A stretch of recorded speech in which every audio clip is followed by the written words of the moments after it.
Good girl.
This might take a while.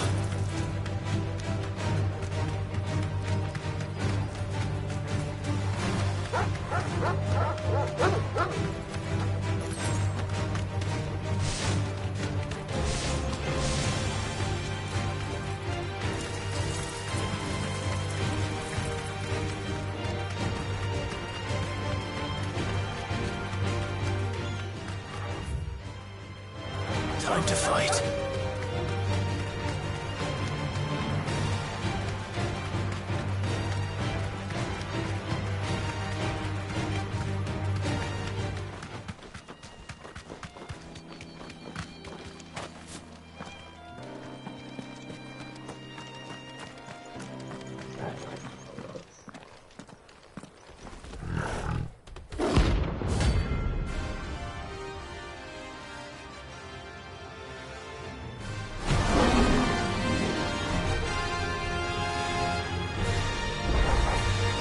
Playtime for the pack, is it? Let me introduce you to mine.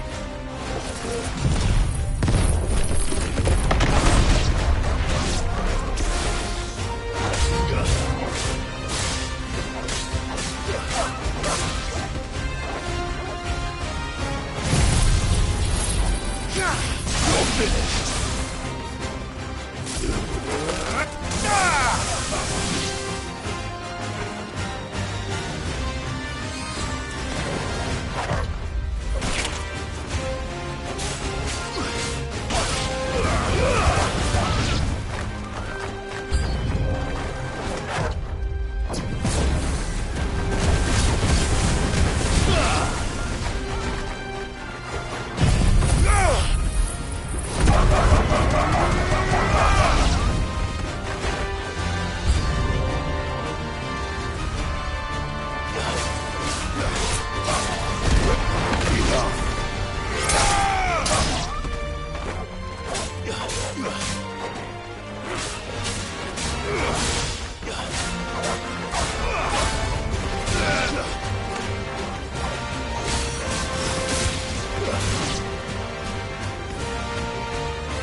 And then there was one.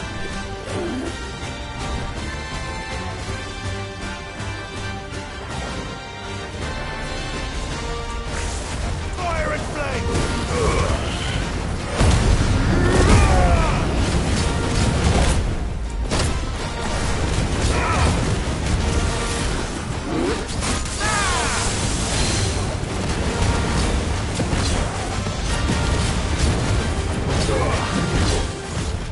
Too slow.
It's over.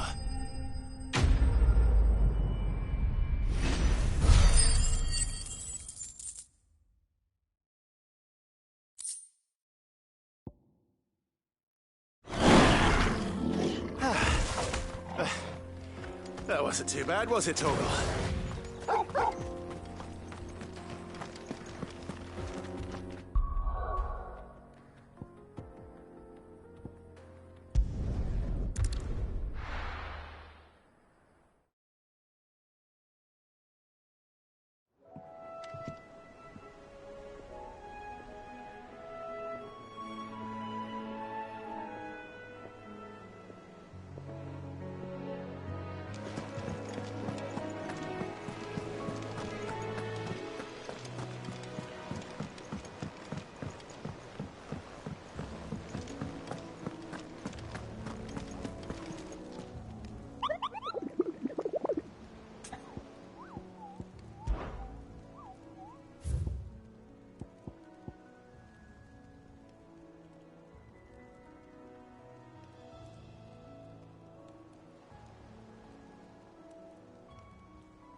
ambrosia.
Oh, here.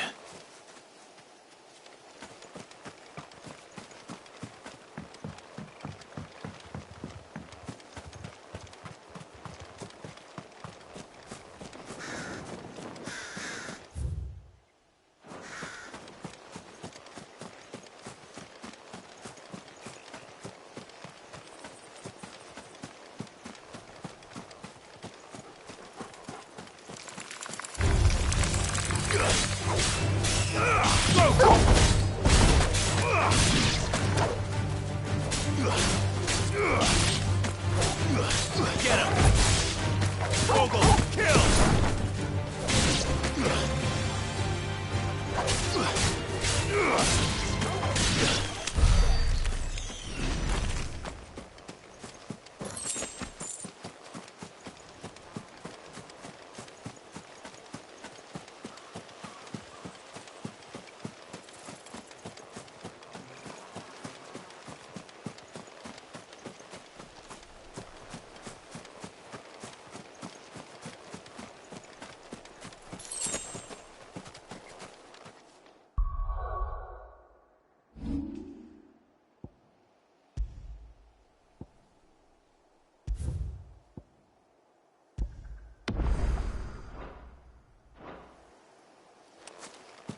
life left in it. All right then.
Back to sleep with you.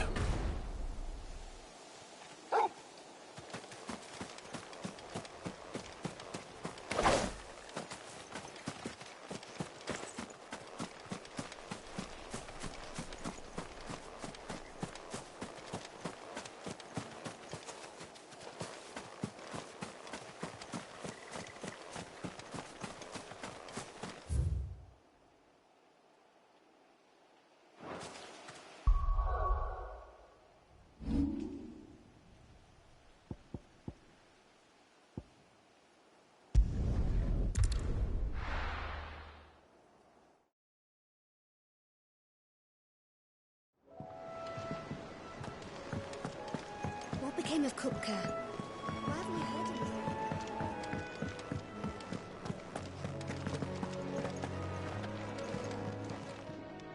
And what can I do for you?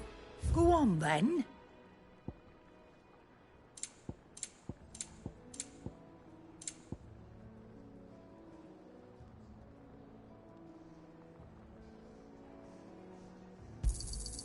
It'd better all be here. You'll not find a better price than that. You're rubbing me blind, you know.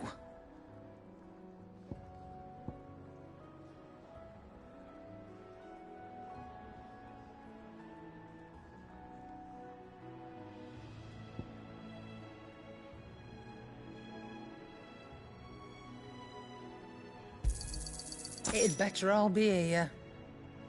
Finished, are you?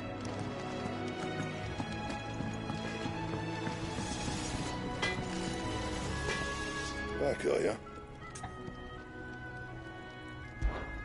So, what'll it be?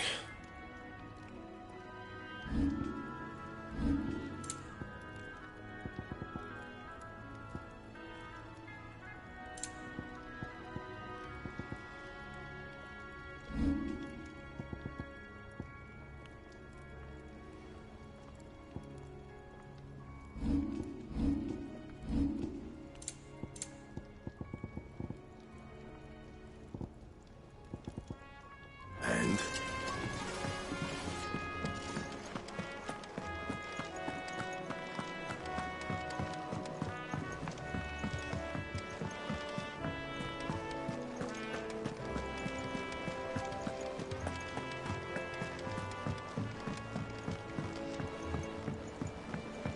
We're seeing troops amassing at every border.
If the state of our coffers is anything to go by.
Clive, you're back.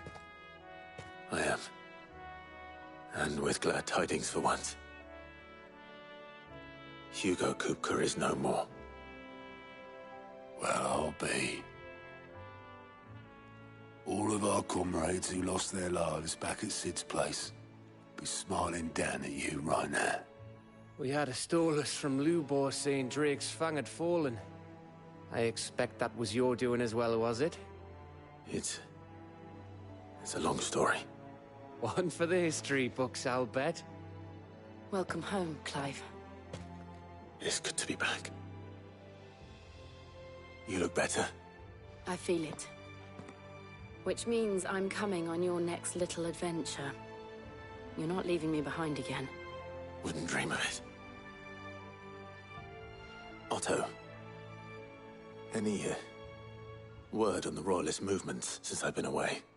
Shouldn't you be putting your feet up? If you really want to know, go and have a word with Vivian. Thank you. I will.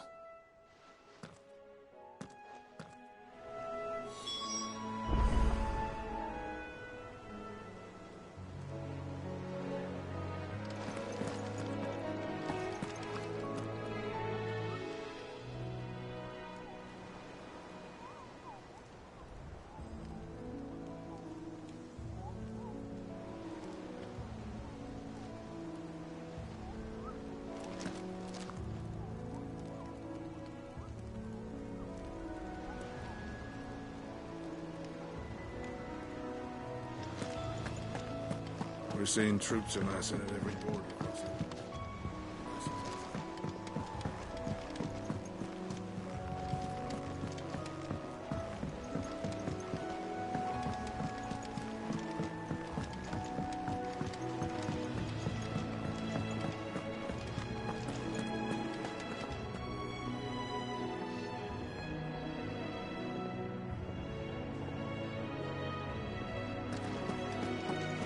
The state of our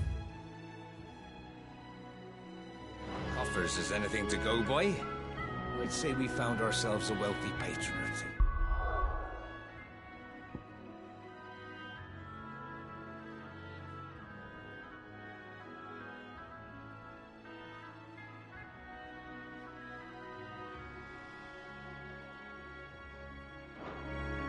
I wonder who it could be.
Ah, the conquering hero returns.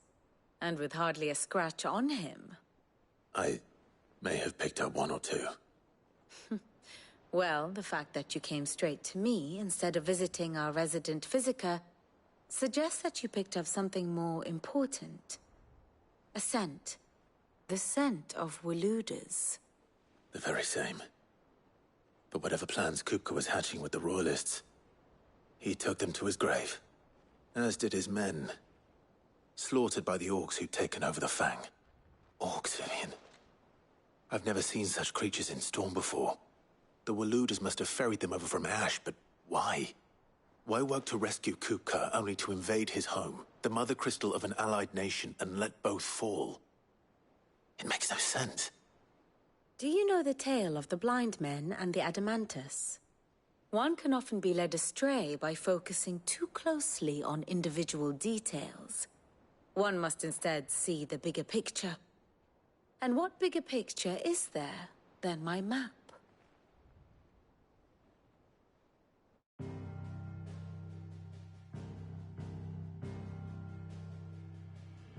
The Kingdom of Waloed claims dominion over all of Ash. It is a nation forged by the bloody conquest of Barnabas Tharm, the dominant of Odin. The Canvarian War of Independence in 849. The Battle of the Twin Realms in 865. The Battle of Belinus Tor in 873. Wheresoever his armies fought, Odin was found where the fighting was fiercest. But of late, the warrior king appears to have laid his sword to rest. Battle rages for control of the crystalline dominion. Yet Tharm sends not a single ship in support of his Dhalmekian allies. Meanwhile, the Blight ravages great swathes of Ash. Yet warlike Waloed shows not the faintest interest in laying claim to untouched lands. So why go to the trouble of sending an army of orcs into the heart of Drake's Fang, only to make no attempt to claim the Mother Crystal for Waloed? It can hardly be for lack of men. Tharm's armies rival any in the Twins. No. We have not seen the last of the Waloed standard. Odin will ride again. It is but a question of when. And on that day, who will be trampled underfoot?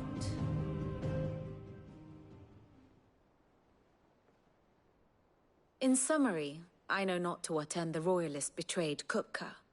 I know only that it is part of some broader scheme. A scheme tied to the ambitions of one man. King Barnabas. But there is no need to wallow in confusion. If one is to cure a sickness, one must first identify the symptoms. And your Lord Uncle has volunteered to do just that by keeping an eye on the Royalists' movements. He's really throwing himself into this. Indeed he is. Which means all that remains for us to do is await his reports. Well, not quite all in your case. The people of the Hideaway must hear the news. Justice has been done.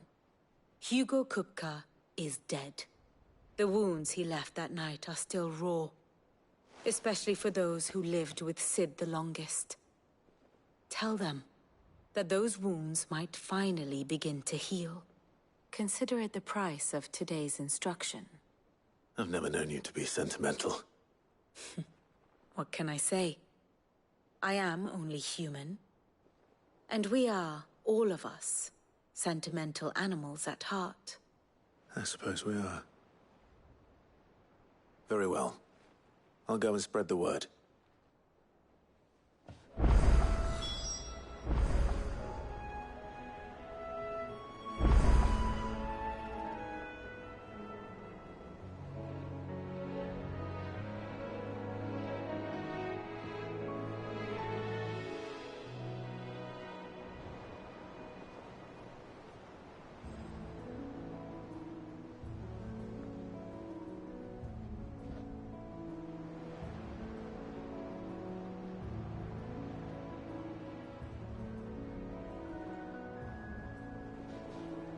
Here for another of my lectures.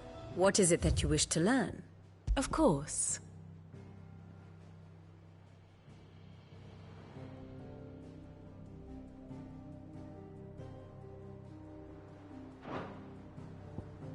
Study it well, Clive.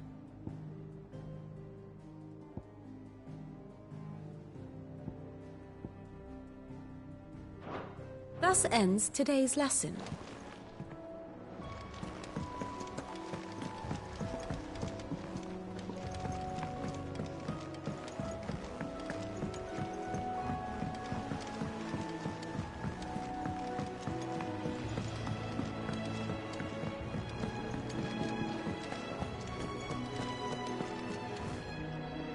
Well, Someone looks pleased with himself. It's true what I'm hearing, then? Nothing escapes you, Lady Karen. It's true. Kupka is dead. No more looking over our shoulders, then.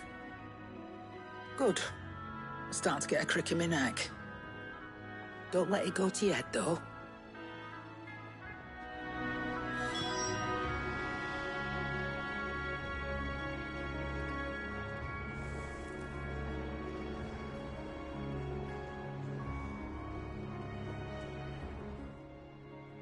Is it business or pleasure?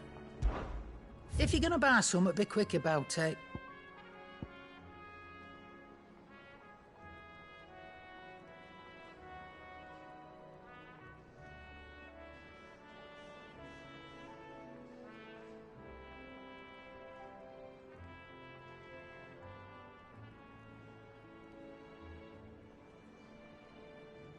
Finished, are you?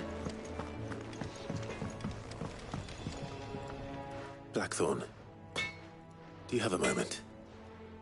What is it? I'm busy. I wanted to tell you that Hugo Kupka is dead.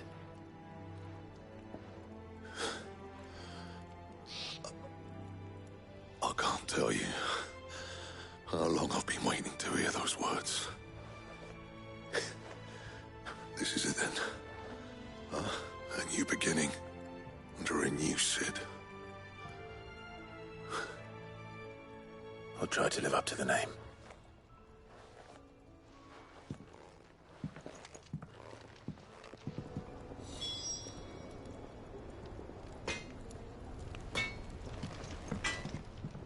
What do you need? So, will it be?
That it?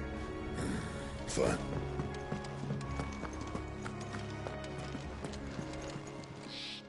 Well, don't just stand there gawping.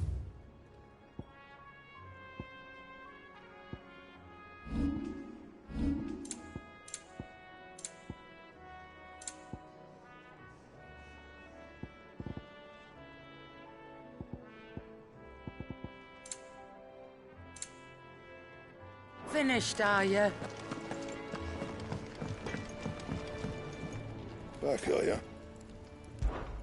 So, will it be? Should last you a good while.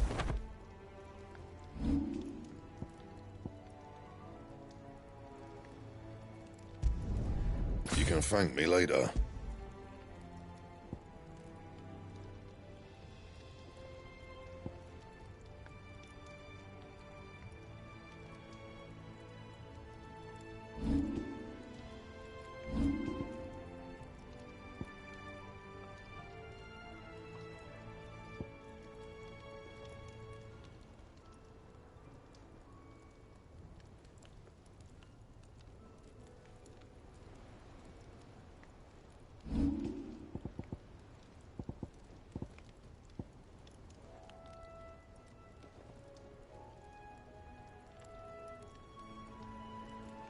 Anything else?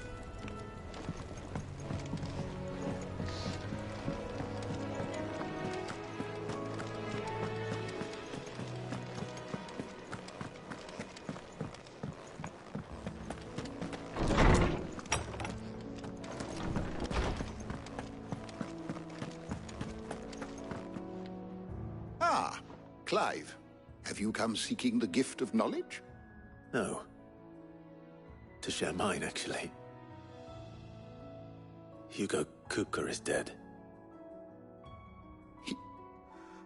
Oh, my. Can it really be true? Look, he's crying. He is. The big baby. And with good reason, children. These are tears of joy. We must offer up a prayer to your parents that the heavens might weep with us. There shall be no lessons today, only thanksgiving and merrymaking. Go, put away your things. All right. Brilliant.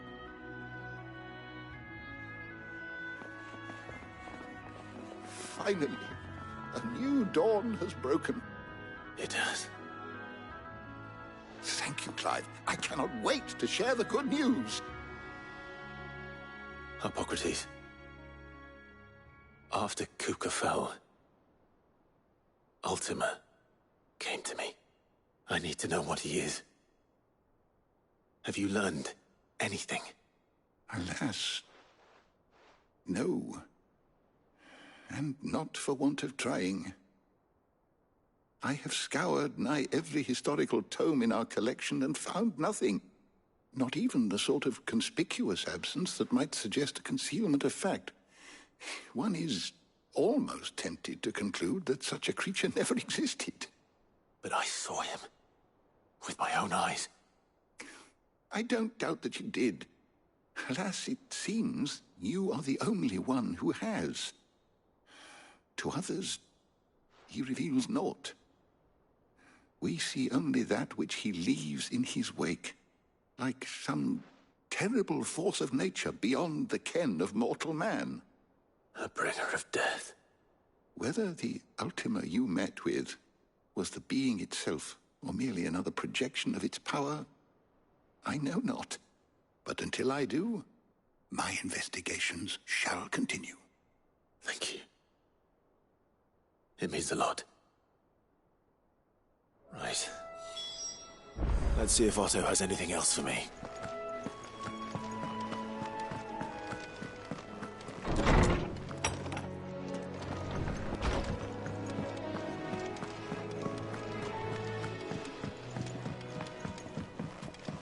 I'm telling you, it's true. I heard it from Otto's own lips.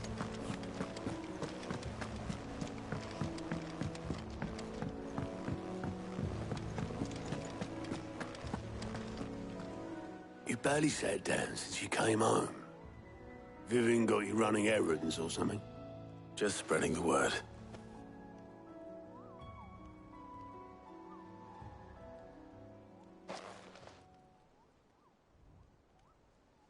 So, the Professor's got a soft side, has she? I'd never have guessed. No. She was right, though. Everyone was glad to hear the news. Ah, but you ain't told everyone. I can think of plenty of friends back at the old hideaway who'd sleep more peacefully for knowing. Not least of all Sid. You should tell him. You're right. I should. And I will. Well, when you do, be sure to take Mid with you. She's been going at it hammer and tongs down in that workshop of hers, trying to do her father proud. I can't remember the last time she visited the old sod's grave. Very well. I'll suggest it.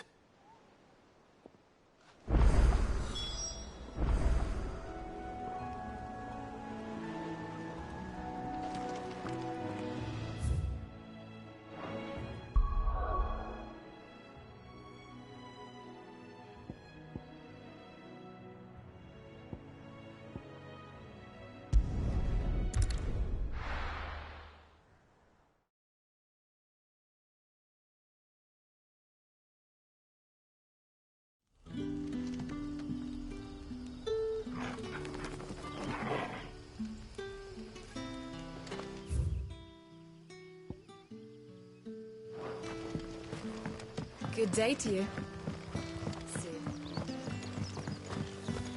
It's all but spent. The crystals. What can I interest you in today?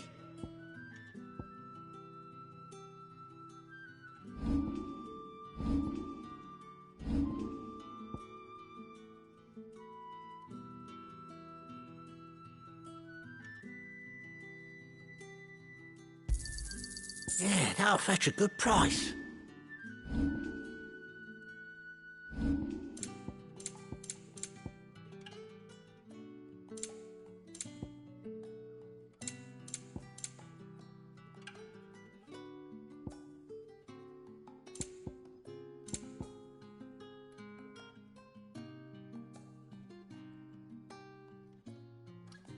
You're always welcome here in Lostwing.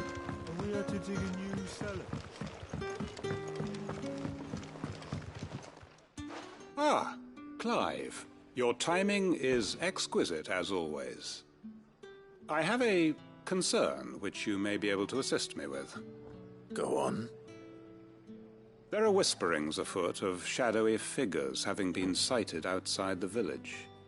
Rustlings in the undergrowth, suspicious noises. My people fear that they are being watched. It may be no more than a surfeit of nerves, understandable in the current climate, or it may be the prelude to something altogether more dangerous. Given what I hope you'll forgive me calling your nose for trouble, I wondered if you might investigate. Of course. Excellent. You might begin by speaking with the good citizens of Lostwing. Listen to their tales, and make what you will of them. All right. I will.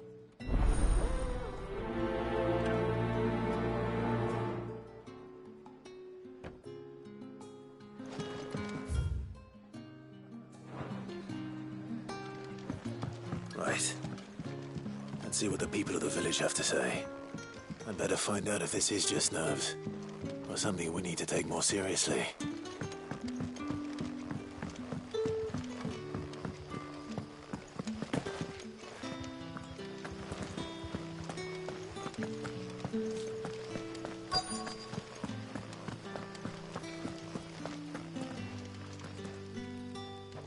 Do you have a moment? There's talk of suspicious figures in the woods. Have you seen anything out of the ordinary? No, but I've heard something. Sound of scraping metal, like someone sharpening a sword. Where was this? In Lorbert's Pass. Was out foraging for herbs when I heard it, screeching out from between the trees. Ran back here as quick as my legs would carry me, and I ain't been back since. I see. I'll look into it. Thank you.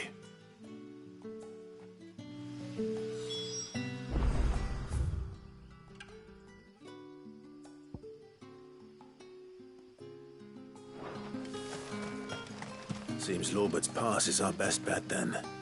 What do you say, Torgal? Shall we go and investigate?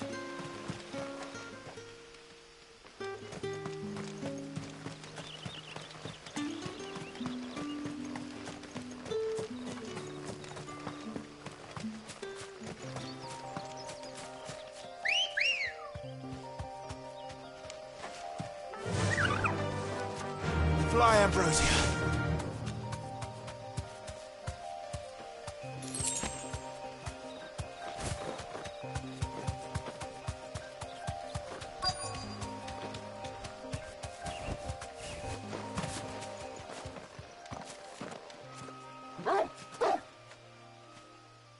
You there. Fuck! He's seen us. Get them before they escape! Black Shields. Here. What the hell are you doing here?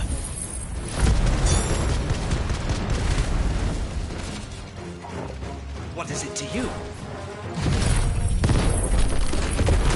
We give a damn. All that matters to us is that you don't leave here alive. Bravo! Get him! Stay down!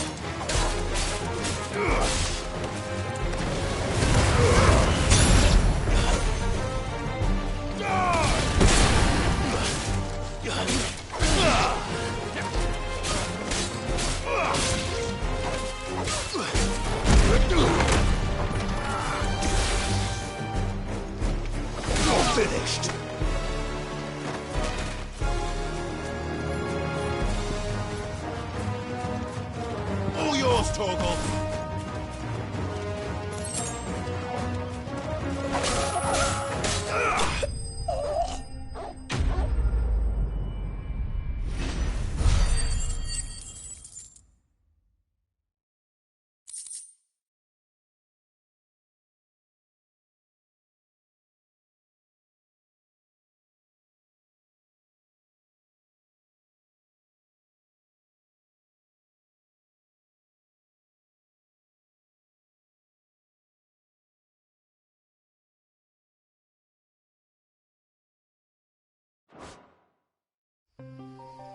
Why were they here?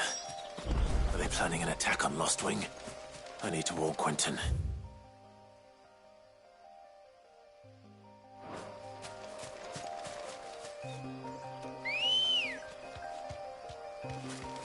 Let's go.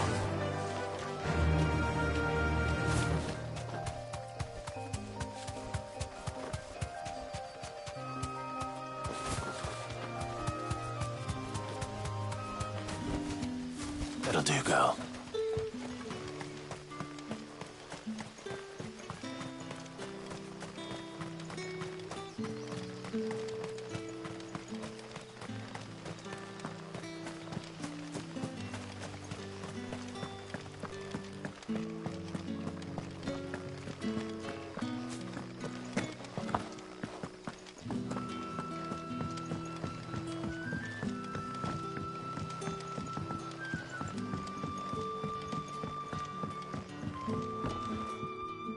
Clive, how goes the hunt for our sinister figures? I found some black shields hiding near Lorbert's Pass. They're gone now. Black shields. The Empress's former bloodhounds. Though they serve another master now. One who means to root out and destroy both me and those I care for. And it would appear the pack has finally caught the scent of its prey. Damn it all. I had hoped I would have more time than this. More time to prepare. But if we are cornered, we have no choice but to bite back. And bite back we shall. I'm sorry. You're going to need to explain. Who did the Black Shield serve now? And why would that person want you dead? Because I want him dead. Who? The former Lord Chief Justice of Sanbreque. All that I have built here is for him. I don't understand. Why him? Why Lost Wing? I suppose it is better that you know the truth. I was a member of the judiciary once. So sickened was I by the injustice of this world, I swore to fight it. And fight it I did in my own small way. I saw more than a few corrupt officials condemned to the very cells into which they had thrown blameless innocents. Men to whom the law was but a scourge to turn against the powerless.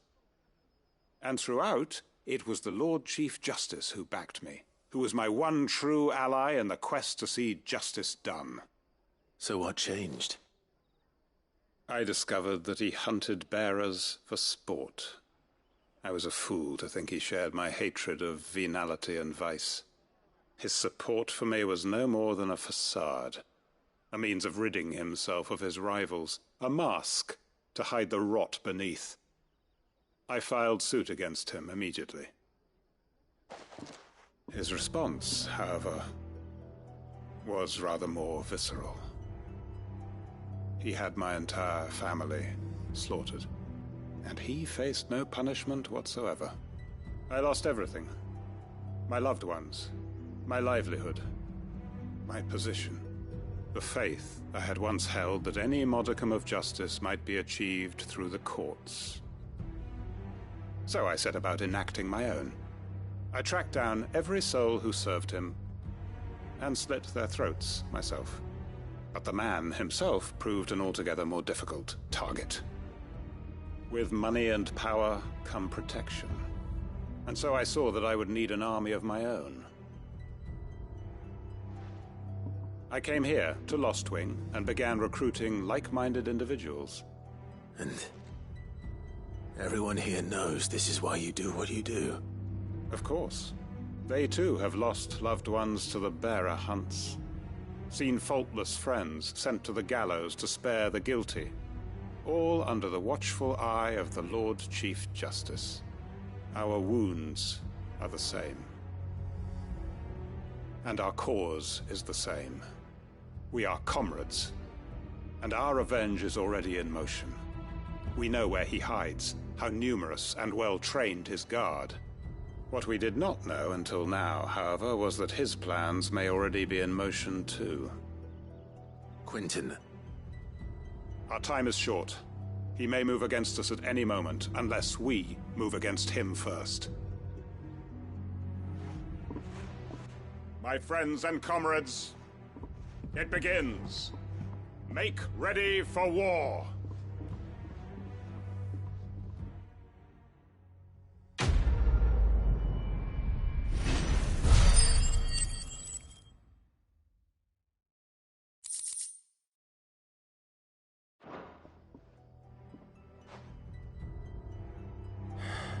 I'm not going to change his mind.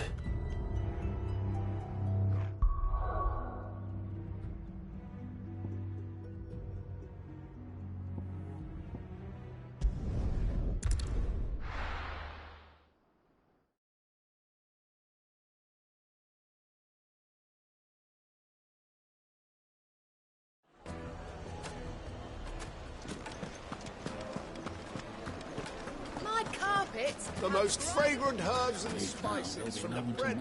Gone, just like that. And without so much as a by your leave. What's the matter? It's my apprentice. He up and vanished while my back was turned. I'd go and look for him myself, but I've got a bakery to run. A bakery that's now short one pair of hands. Loath though I am to rely on the kindness of strangers, I'm at a loss. Please, will you see if you can find him? I'll see what I can do. Do you know where he might have gone? I wouldn't be surprised if he was off somewhere mooning at Drake's Fang. He used to work there, you see. Poor fool left his heart in its hollow. All right. Then that's where I'll start.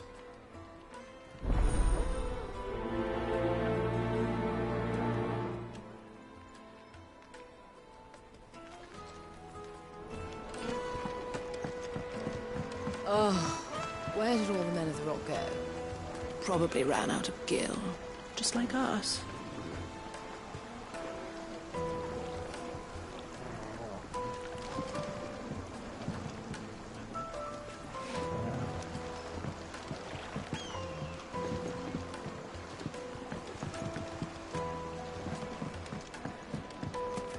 Plates and pots!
Excuse me. What do you want? The baker sent me to find you. I am a sorry, selfish sod, aren't I? Certainly not a baker. Master must have ruled the day he took me in. Time was the sight of the Fang used to calm my nerves. But now look at her. I take it you missed the Mother Crystal. I hated her, but she was all I knew. Worked her mines for years. And when she shattered, part of me shattered with her. I had to trade my pickaxe for a rolling pin, but I'm no good at baking. Every loaf I touch collapses. My bread's as hollow as I am. She was the only thing that could fill the hole inside me. Oh, I loved her, damn it. But now she's gone. She's never coming back. What am I supposed to do? I ask her. How does a shell of a man learn to live again?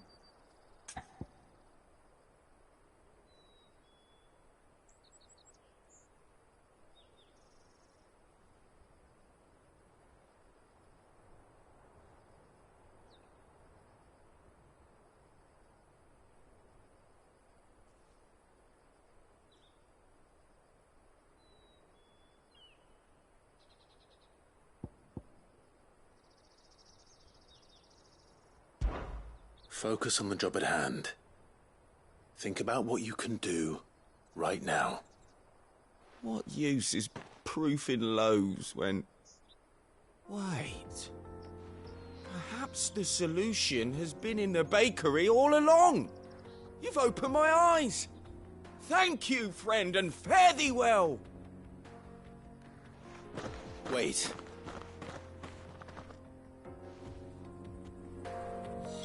Suppose you won't be needing an escort then.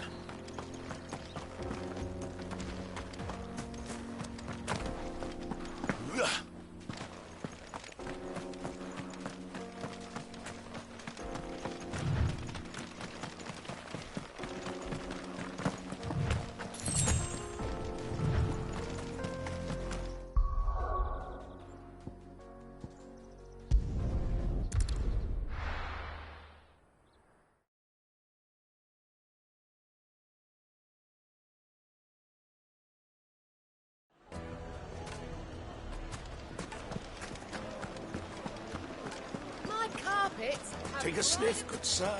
You'll be transported. Ah, there you are. The man who lit a fire under my wayward apprentice. Though I worry you might have stoked the flames a little too high. He damn near ran me down trying to get to my oven. Master, it's ready. Behold the Drake's Balm.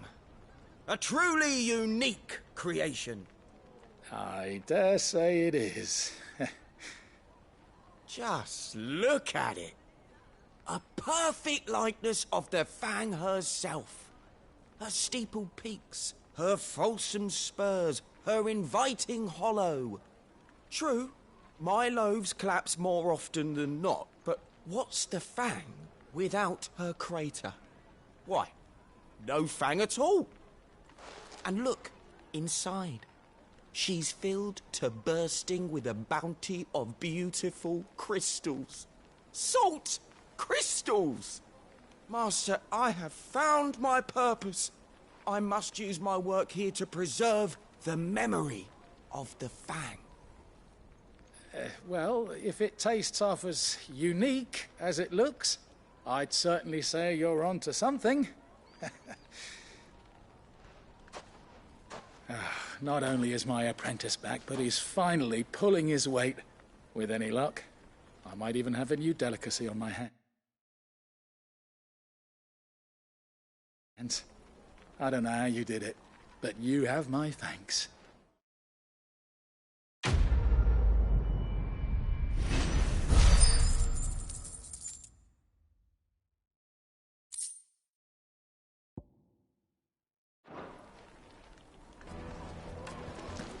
Now, do something.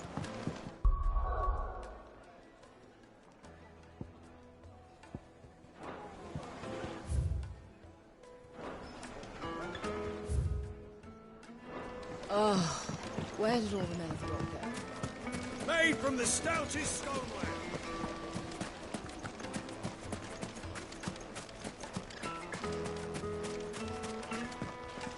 Are you looking for something in particular?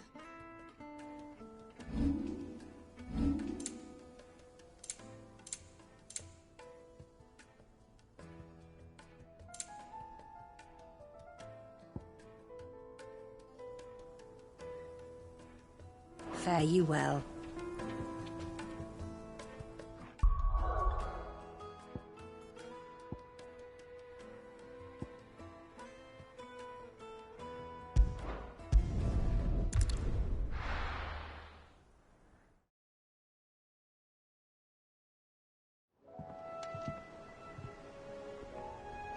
I'm telling you, it's true. I heard it from Otto's own lips. Hugo Kupka is dead. What a relief.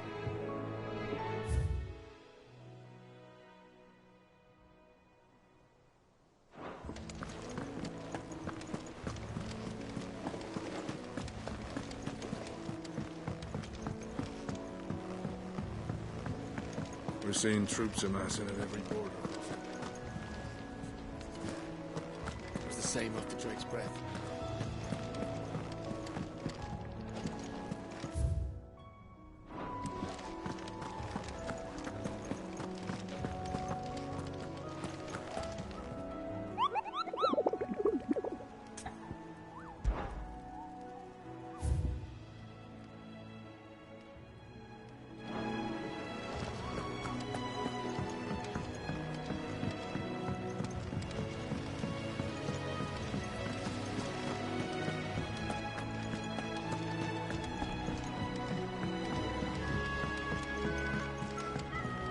I think Mid might need some help.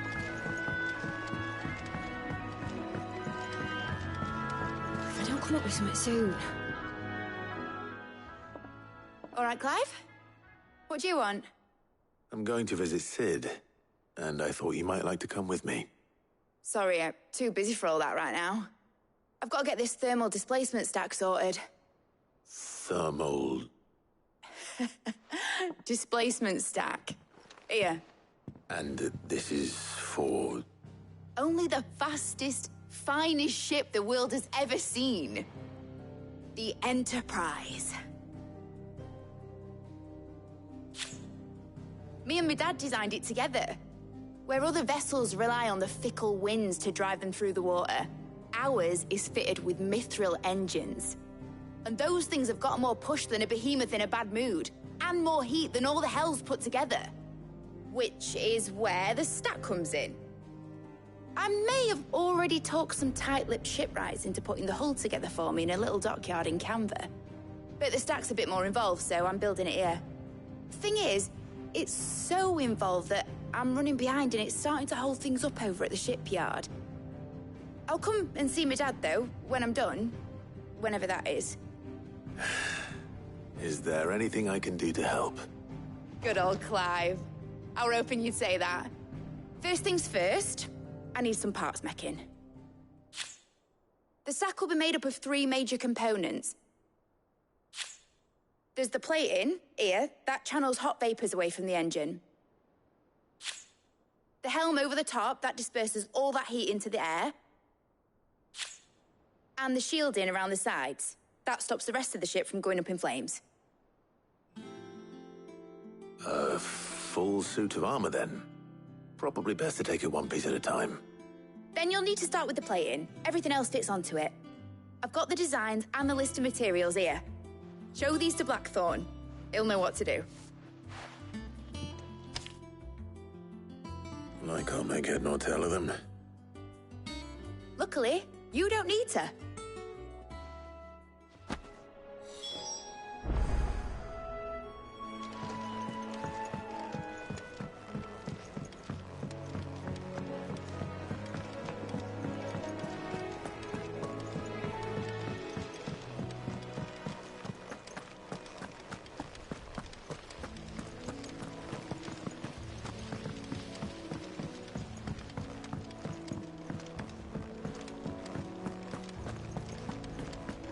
We're seeing troops amassing at every border.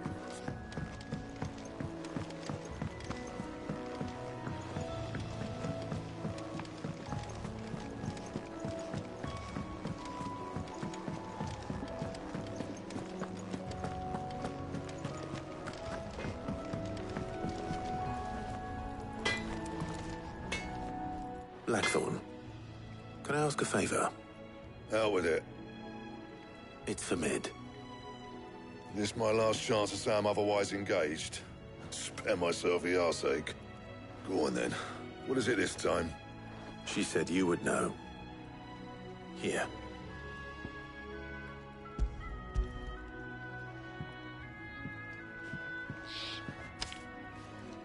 Krieger's Tates. Well, I don't know what the hell you'd want this for, but I can make it. Won't be easy, though. And I'll need help. Get Gavin-Otto in here, will you? All right.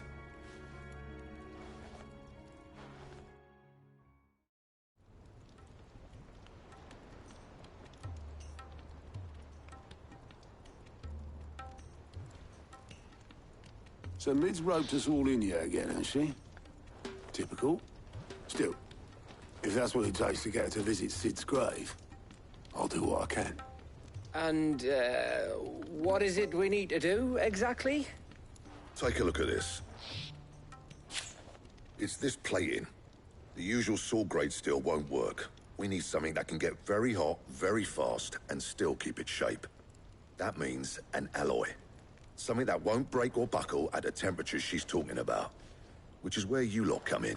I need materials, and I've got my work cut out already. You'll have to fetch them. Now, there's a special kind of sand I'm after that you can only find out in the Velcroy. Stardust, they call it. As for the rest of the stuff, my usual supply should have it in stock. It just needs buying and bringing back here. Well, we'll get it done quicker if we split up. One of us should probably give you an hand collecting the sand. And the other can go and get the rest from this supplier. Right then. Well, make your minds up who's going where. We can get this over with.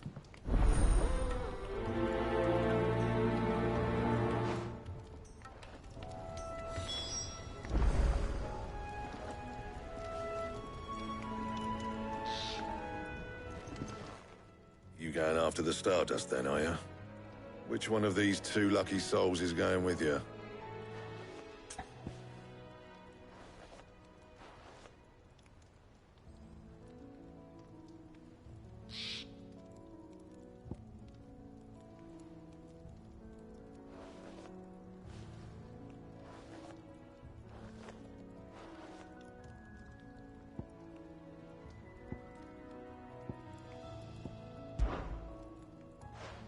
Gav, you're with me. All right, then. So, where do we find this Stardust stuff? There's a river that runs through the southern reaches of the Velcroy. It's the black sand that washes up on its banks that you're after. Southern reaches of the Velcroy, eh? That's down past Dalamil. I'll go and scout the place out. See about hiring us a wagon to bring the stuff back to.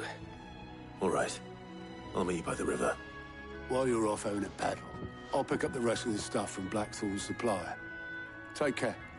You two, eh? Don't go letting him fleece you. Fleece me? I'd like to see him try. In your own time.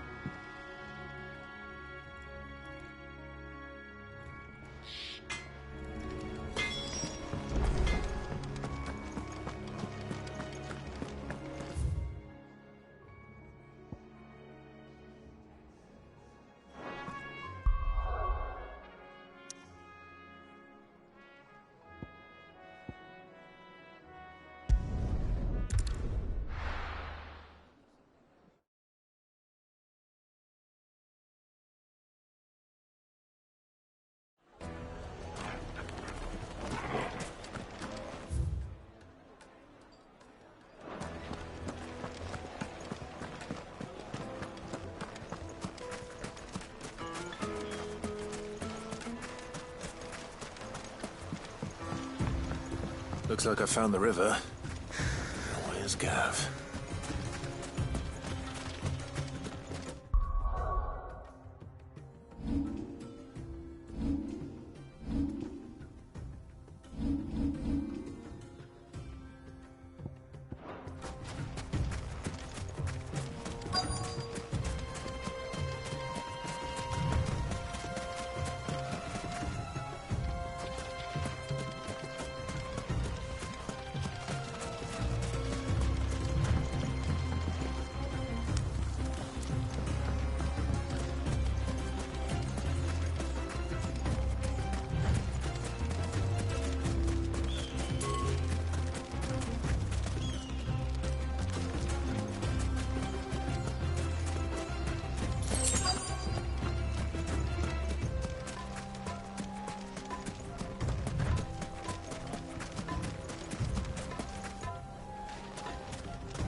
Sorry to keep you, Gav. Better late than never. I've had a quick scout about, and I reckon round here's our best bet if we want to grab as much of this Stardust stuff as we can. Don't know what Blackthorn's planning to do with it, though. I asked over in Dalamil, and they seem to think it was worthless. But if Stardust is what Blackthorn wants, Stardust is what he'll get. There's plenty of the stuff lying about, just begging to be bagged. Then let's get bagging, shall we? We shall. Race ya.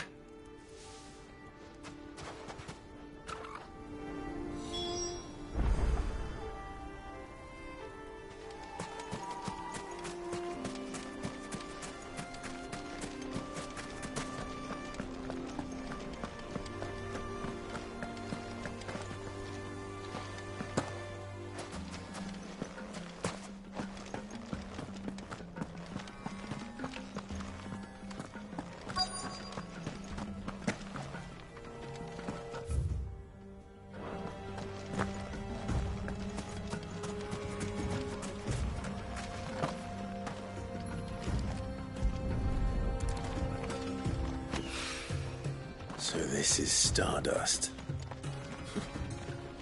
It just looks like black sand to me.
Right.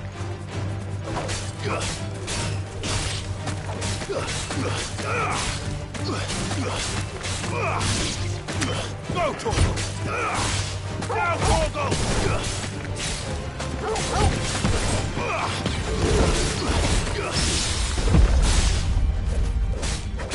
Get him!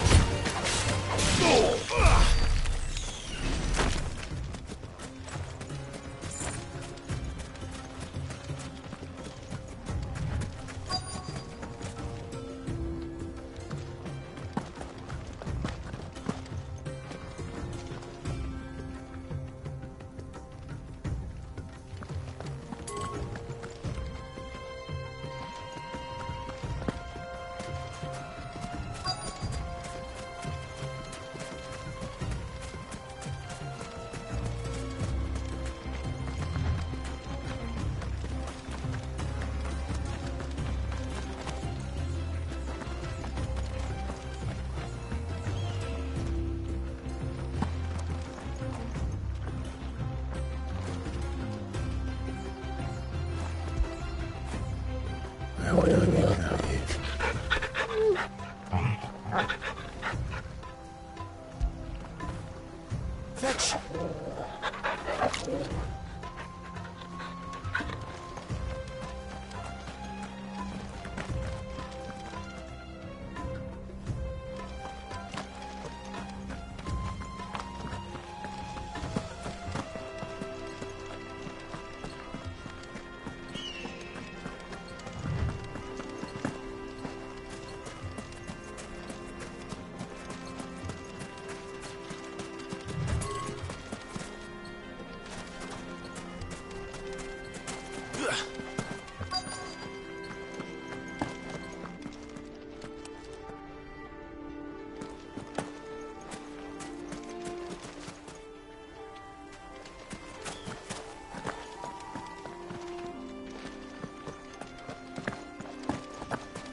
That should be enough for now.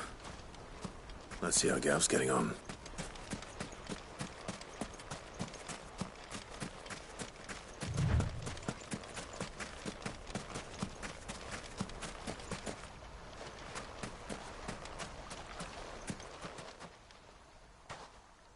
You finished? How much did you get? Enough. I hope.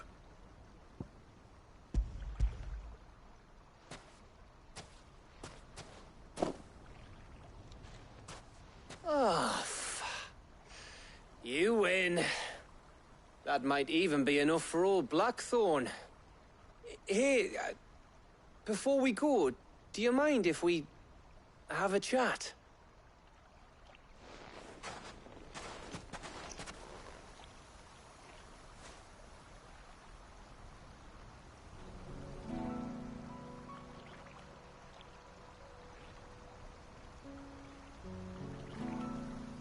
Feels like ages since we had the chance to talk. You know, man to man like. It does, doesn't it? Back when you first took Sid's name, we were talking all the time. Working out what to do in that. There was a lot to work out. And there still is. Those shoulders of yours starting to feel the strain. Hardly ever see you around the hideaway nowadays. Always on some errand or other. You can take a day off, you know. Says the man who spends most of his time behind enemy lines. Only 'cause you keep sending me there. I know I can count on you, Gav. Likewise.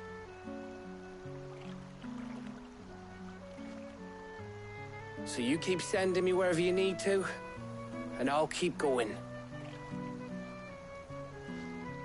Safe in the knowledge that I have a home to come back to. Thanks to you.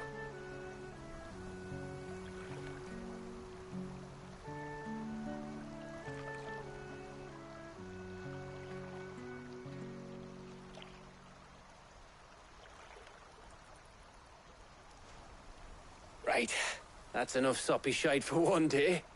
We'd better get this lot back to Blackthorn before he slings his hammer at someone. You go on ahead. And try to get some rest once you're there. Oh, I plan to. Believe you me. After Blackthorn gets what he needs, of course.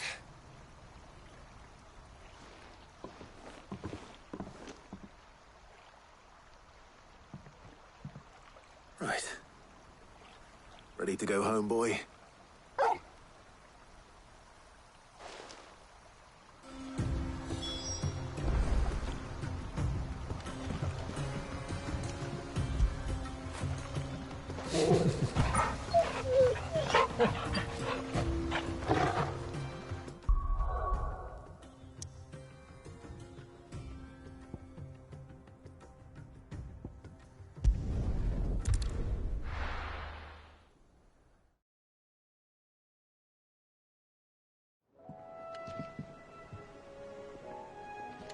Let's hope this is all Blackthorn needs.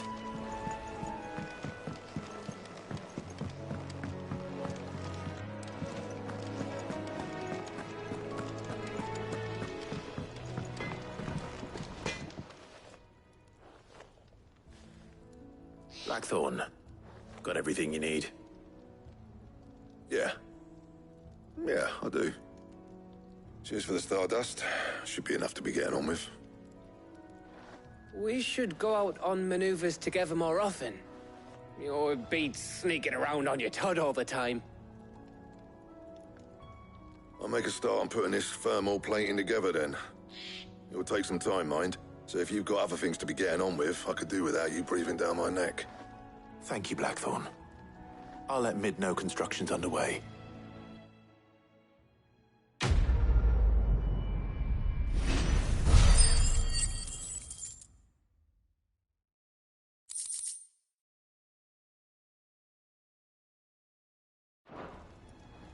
Suppose we'd better be getting back to work too. Give us a shout if you need anything.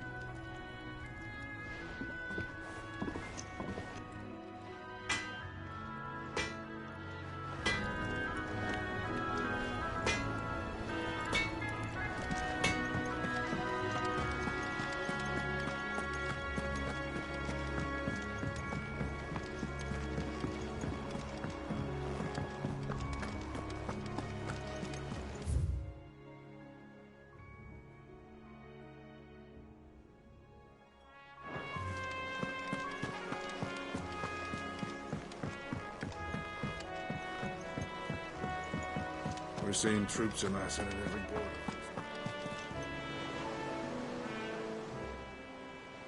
Oh, I wasn't expecting you back so soon.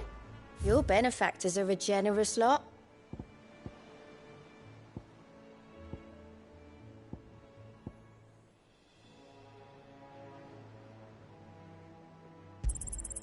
All yours.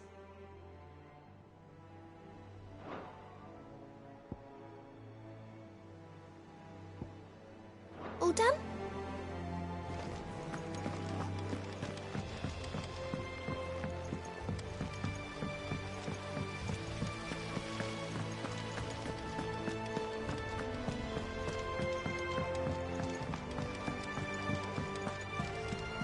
I think Mid might need some help. If I don't come up with something soon. You'll be pleased to hear that Blackthorn's started work on the plating. Excellent. 1 down, 2 to go. So, what's next? The helm, of course. For this, we'll be repurposing fallen scrap. Salvage from the ruins? I thought that material was all but impossible to work. Ah, but we don't have to. I'm sorry. Just so happens there's one particular ruin that's broken into exactly the right shape and size pieces for what we need. What's the name back there? I'll give you all the details. What's her name? Right.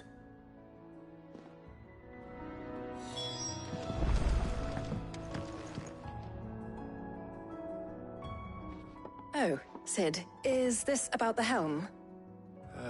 Yes. Mid said I should speak with you. I'll show you the plans then. Here you see the mithril engine, in which mithril is burned to generate heat. That heat is then harnessed to produce motive force. Excess heat is dealt with by means of the thermal displacement stack, which disperses it into the surrounding air. Now, were we to rely on thermal plating alone to achieve this effect, The rate of excess heat buildup would far exceed the displacement coefficient of the plating. In other words, the reactor would overheat and eventually explode. This is where the helm comes in. It connects to the plating, you see, and serves as a sort of thermal sink to absorb all that excess energy. Our experiments have shown that fallen ceramics are remarkably thermophilic. They can withstand and absorb levels of heat far above anything we are able to make today. And not only that, they're also waterproof and immune to rust, making them the perfect material for our protective hood. Why, if sea or rainwater were to enter the reactor proper, it would vaporize instantly. The forces produced would tear the ship from stern to... You can stop there. I understand. Mid said we might be able to use parts of a fallen ruin. Where would I find it? Ah, yes. It's in Lorbert's Pass, near Lostwing. The thing is, well, I probably should have arranged to have the pieces we need brought here sooner. You see, a certain unwanted visitor has taken up residence there. It's no longer a matter of just walking in and taking them. It's, going to be considerably more dangerous than that. I see. Then I suppose I'd better deal with this unwanted visitor for you. Would that help? Oh, very much. Thank you, Sid. I'll gather my team and head there right away. We'll meet you outside the ruins.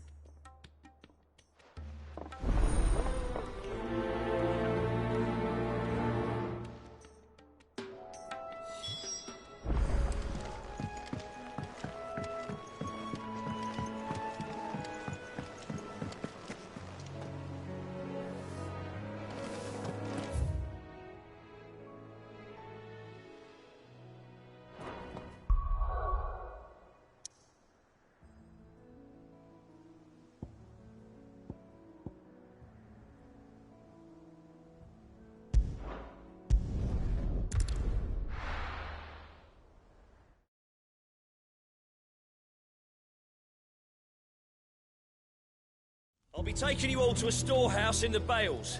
Leave anything you don't need behind.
I'll be taking you all to a storehouse in the Bales. Leave anything you don't need behind.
I'll be taking you all to a storehouse in the Bales.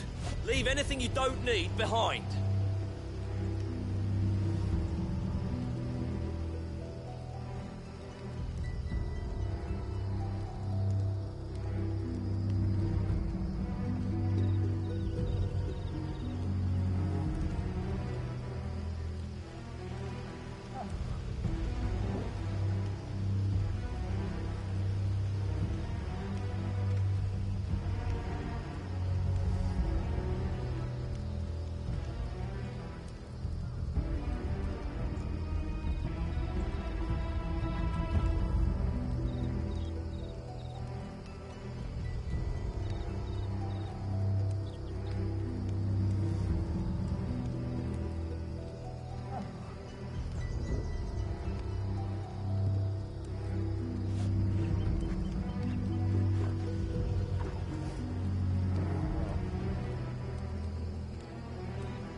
I'll be taking you all to a storehouse in the Bales. Leave anything you don't need behind.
I'll be taking you all to a storehouse in the Bales.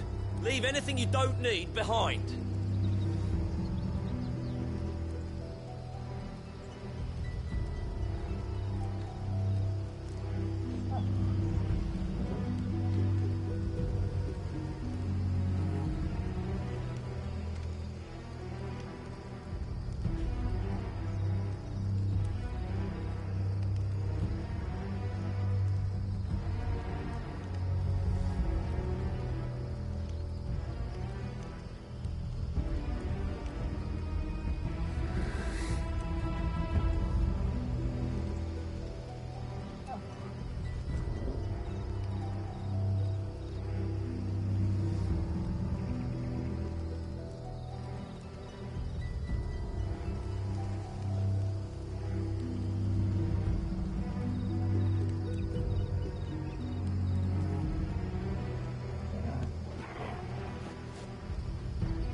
If you're ready, we leave at once.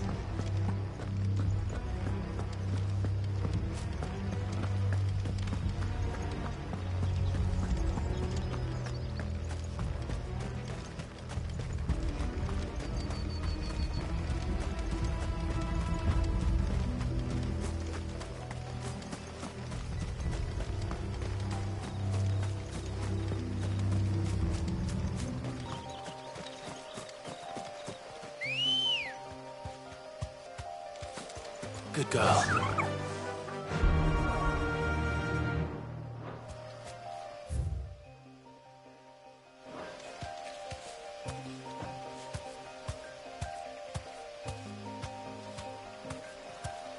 Fly, Ambrosia.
Oh, there you are, Sid. Thanks so much for coming. The, ruins are just over there, as is the creature I told you about, I'd imagine. Would you mind? Of course. I'll be right back.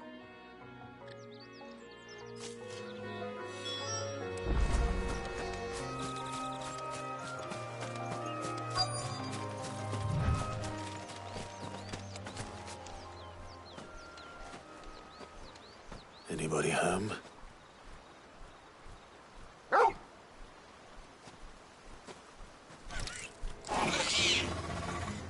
This must be our unwanted visitor. Time to go.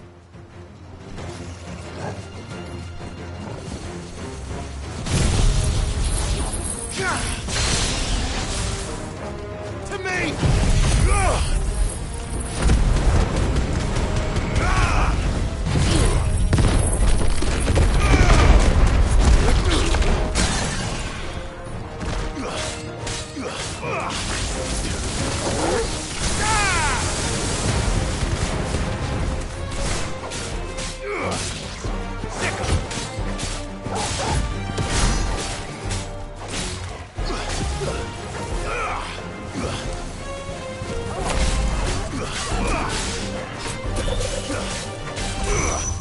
Nice try.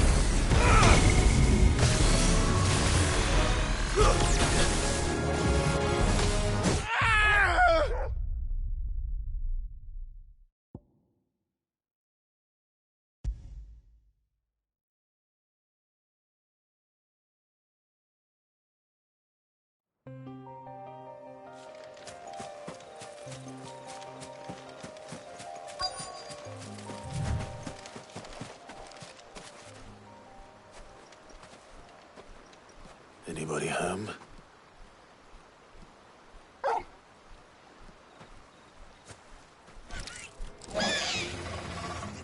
This must be our unwanted visitor.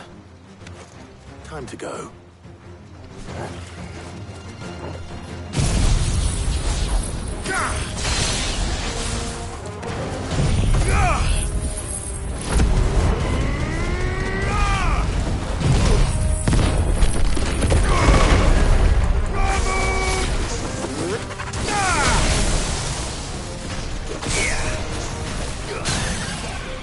Fire and flame!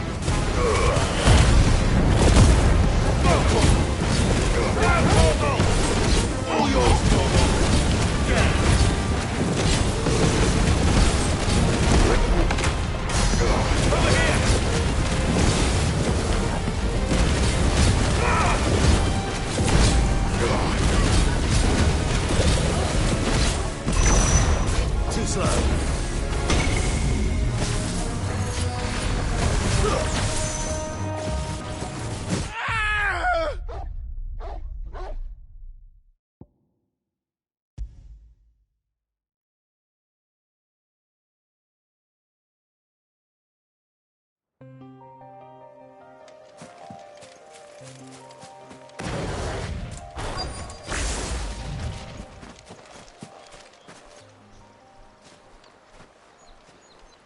Anybody home?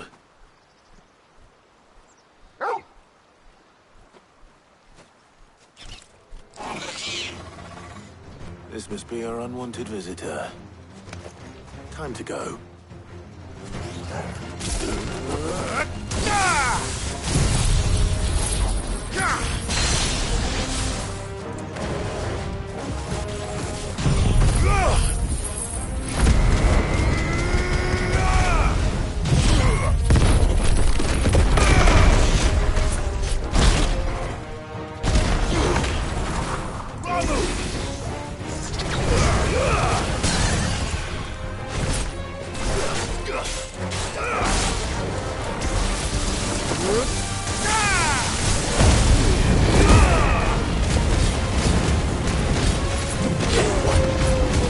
You're finished.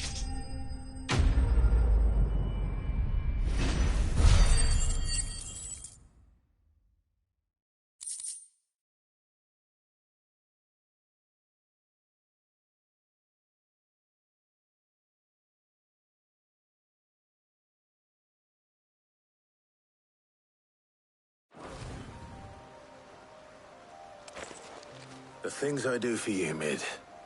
Sid! Oh, thank goodness you're safe.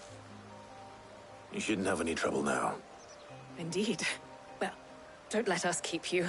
We'll, see that everything is transported safely back to the hideaway. All right. I'll let Mid know you're on your way.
We're seeing troops amassing at every border.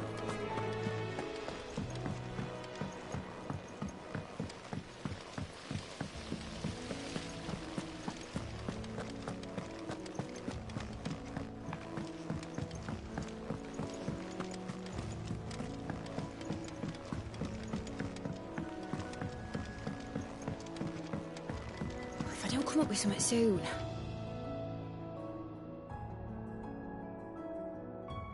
Mid. Helena has recovered the material for the helm. She'll be along shortly. Excellent. Another job well done. And just one remaining. Right. Right, the shielding. This one's a bit of a bugger. How so?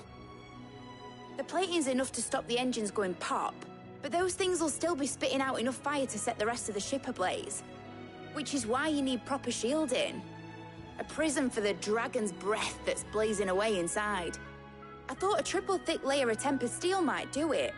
Or more of the stuff that the Fallen use, but they'd both be too heavy. The helm and the plating are bulky enough as it is. Add any more weight and the whole ship would be at the bottom of the briny before we'd even started. I need something light. But I've racked my brains and I just can't think what would do it. Well, if I were in need of obscure knowledge, I know whose counsel I would seek. Harpocrates. Tomes? Yeah, well, I'd thought of that, obviously. I've got all the details written down here. Can you take this to him, see what he makes of it? Right away.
Hippocrates, do you have the moment? For you, Clive, always. Well, actually, it's for mid this time. Could you take a look at this?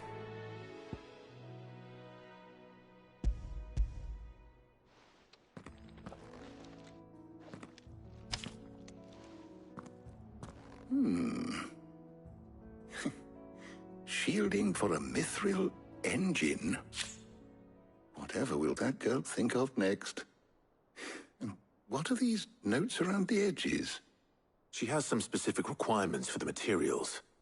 The shielding needs to be able to resist extreme heat on the inside, and yet remain cool enough on the outside not to set the ship alight, while also being light enough not to sink it. As you can imagine, she's struggling to find anything that meets her needs. I see. I wondered if you might know of a solution, or if you might be able to search the records for one. Perhaps it is not a different material she requires, but a different approach. What do you mean? Consider the lake we have made our home. Its blighted waters eat away far more quickly than fresh water or even brine, at timber and steel alike. And yet, we have made a home here from those very materials nonetheless. We have. But Bardolph must varnish every board twice over to keep it from rotting. And Obelus complains that without a constant supply of pitch. I see. Early Gregorian histories speak of a preparation known as moon dew. It is said to be able to resist even the most ferocious flames. Before the dragoons tamed the worms and wyverns of the realm, nobles would daub their castle walls with it in order to guard against dragonfire. So if we could recreate it... It might be applied to some material or other in order to provide the protection Mid requires. As to how best to apply it and to what material, perhaps Bardolph and Obelus might be of assistance. I shall speak to them and see what wisdom they might have to offer. If you would be so kind as to procure the necessary ingredients, I shall discuss the specifics of how it might be most effectively put to use with our two friends. The knowledge of the past may yet prove useful to we of the modern era. Thank you, Hippocrates. And since you're asking others to help you, perhaps I should too.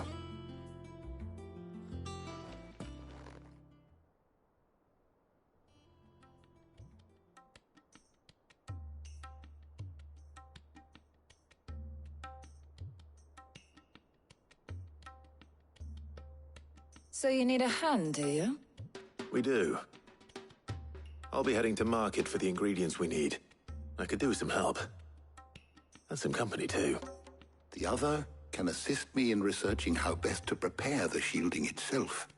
Can we count on your aid? Always. Well, if Jill's game. Thank you. I am sure either of these fine young minds would prove indispensable in my research. I leave the decision as to who will go with whom in your capable hands, Clive.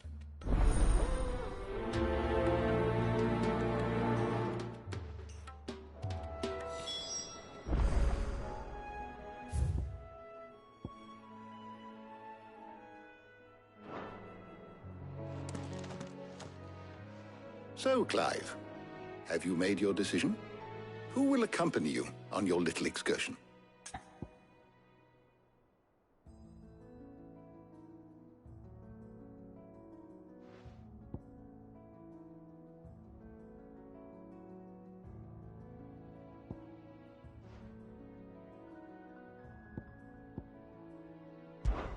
Take your time. It doesn't do to rush such things.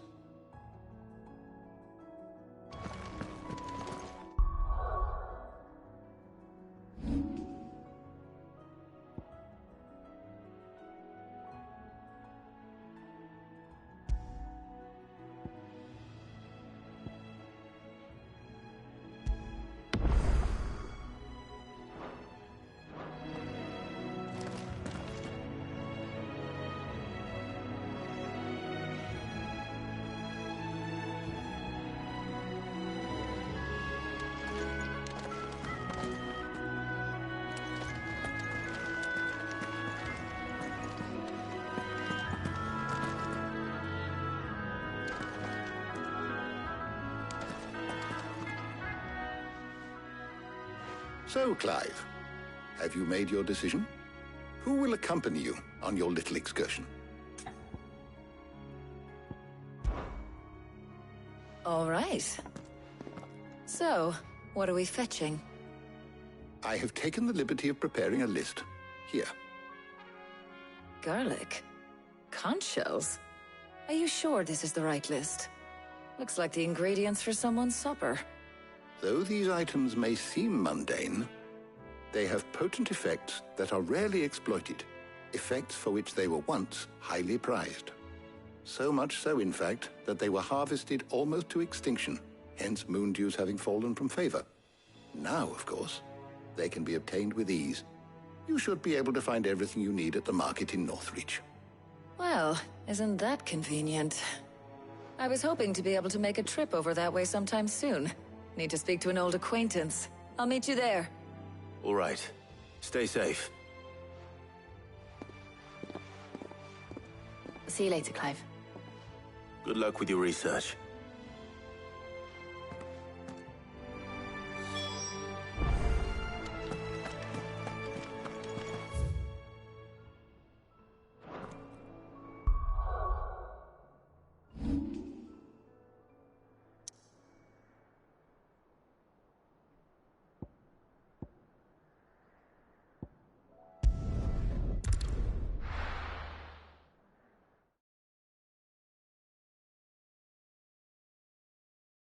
Now, where's Talia?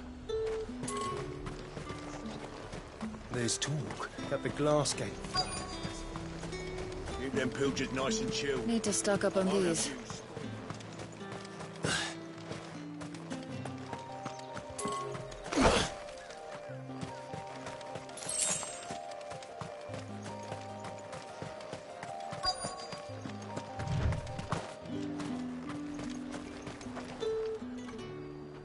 There you are, Talia.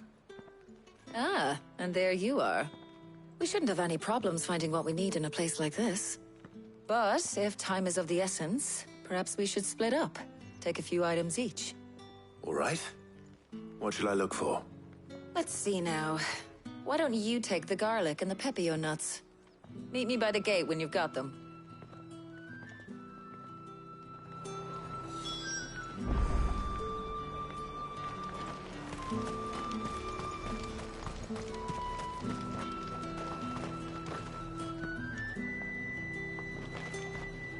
Buy, sell, or be gone.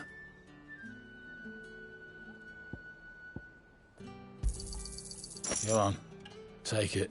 Thanks for nothing.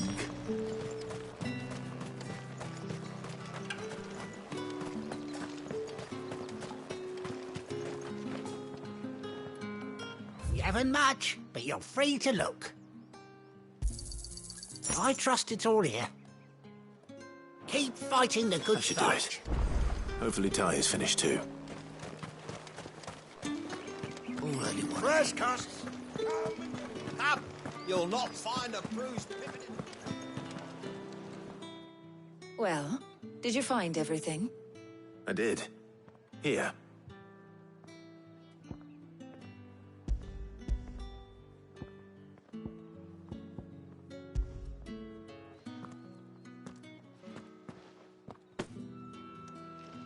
Garlic and pepio nuts. Job done. We should get this back to Tomes then. He'll be waiting.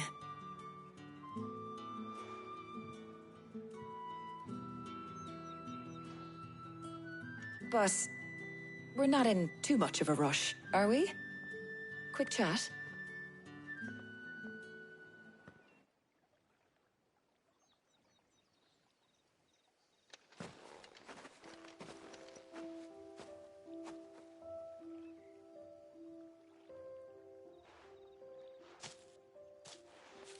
Do you know, I think this is the very first time we've been out on an errand together. I think you might be right. In all the years since you and that scowl of yours first appeared, you haven't invited me out once. For shame. Well, it seemed long overdue. And you did say you had some shopping to do. I was hoping to restock my supplies of herbs and liniment, yes. You and Jill alone burned through them like wildfire. No luck, though. My usual supplier's not here, and I refuse to pay the prices these gougers charge. I'll ask Karen when we get back. What is it? Oh, just memories. I came here with Sid once, shopping for supplies, just like today. And just like today, I came away empty-handed. Sid even said he'd speak to Karen for me when we got back. Has it really been 5 years? I remember it as if it was yesterday. Hold on. Does that mean it's been 5 years since we met? Feels a lot longer. It does. In a good way, of course. Thank you, Tyre. For what?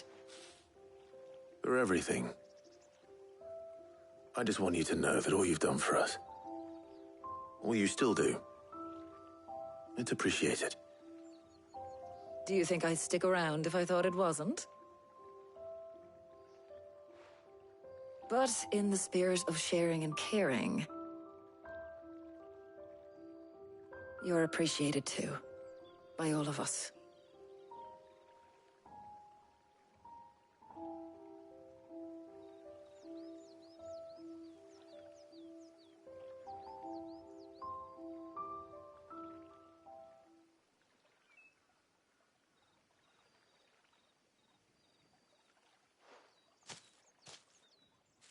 Well, I think we've tarried long enough. I ought to get these ingredients back to Tomes so he can make up this concoction of his. I'll meet you back at the hideaway, all right? All right. And thanks again. I heard you the first time.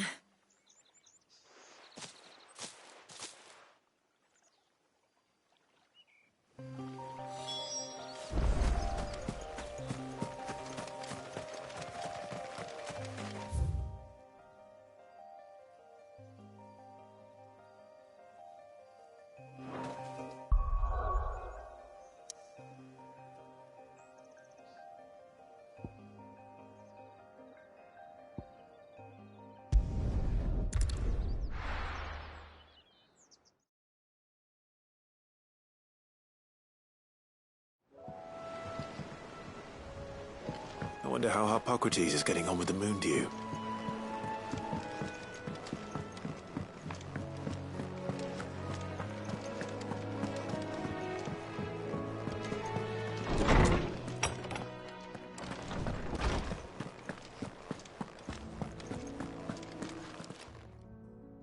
How's work on the shielding progressing, Hippocrates? Well, very well indeed. And thanks in no small part to your kind assistance. I was just explaining to Tarja how we might best go about preparing the moon dew. And now that we have all the ingredients, we may begin. You can count on me. I've mixed more than a few mysterious concoctions in my time. I'm sure you have. What about the shielding itself? Work is underway, under the watchful eyes of Bardolph and Obolus. Apparently, it'll be ready soon. Thank you. All of you. Right then. Jill, would you join me in the infirmary?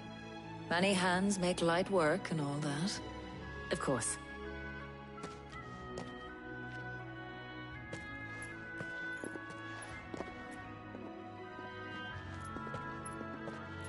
Oh, and Clive. It was good to talk. We should do it again sometime.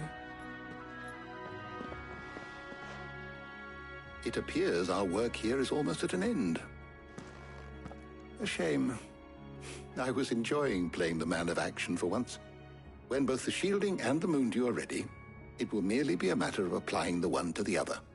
Followed by a rigorous process of testing and retesting, of course. Perhaps someone ought to warn young Mid of that. Leave it to me. Thank you, Hippocrates.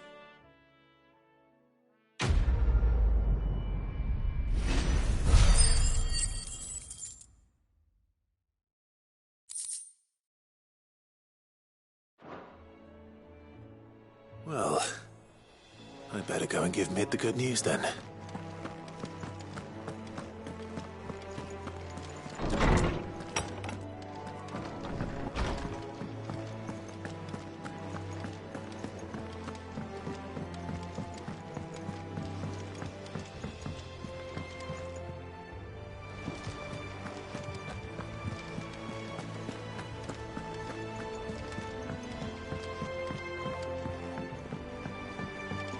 We're seeing troops amassing at every border.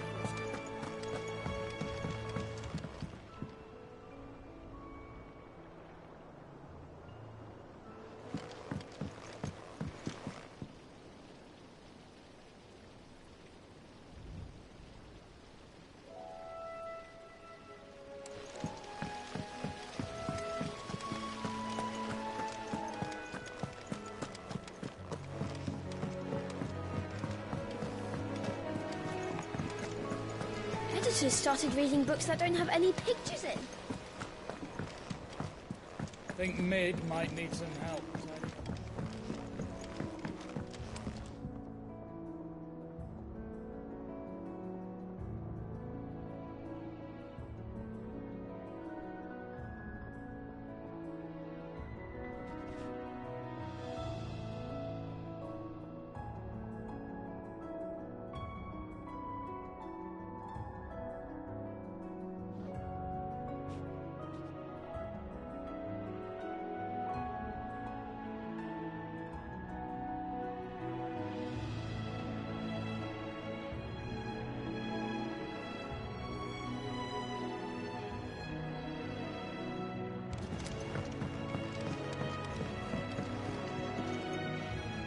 Sorry to keep you waiting, Mid. But you'll be pleased to know that work on the shielding is underway. You found something for it? In a manner of speaking, Hippocrates knew of a substance that's highly resistant to heat. A coating that should provide the protection you need. He's supervising the construction and testing of the shielding as we speak. Brilliant! I knew you wouldn't let me down. Don't thank me. I'm just the errand boy. Right then, better start working out how to bolt all these bits together. To the Black Hammer!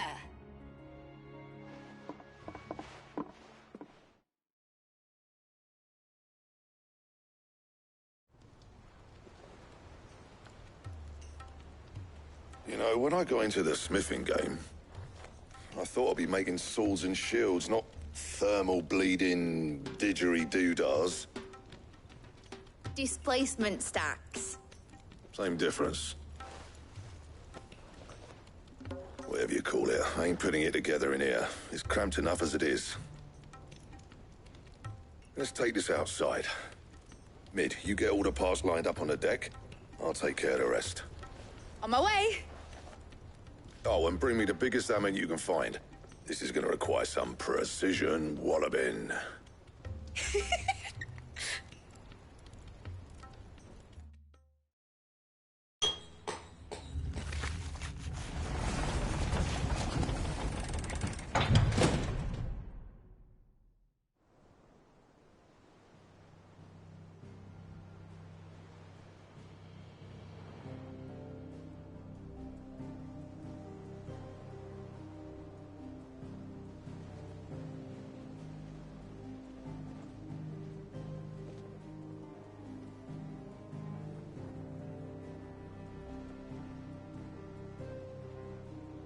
It's finished! It's finally finished! Thank fuck for that. I'll be feeling my hammer arm for weeks. Thank you. Clive, Blackthorn, everyone. That's one down and just 3 more to go. I'm sorry. Oh, didn't I tell you? The Enterprise has 4 mithril engines, and we'll be needing a displacement stack for each. You don't mean... Don't worry. Now they've got a finished one to work off, my gang in Canva can build the rest. Good luck to them, I say. Right, I'm off to get a sling for this elbow. Any other work comes in, keep it to yourselves, eh?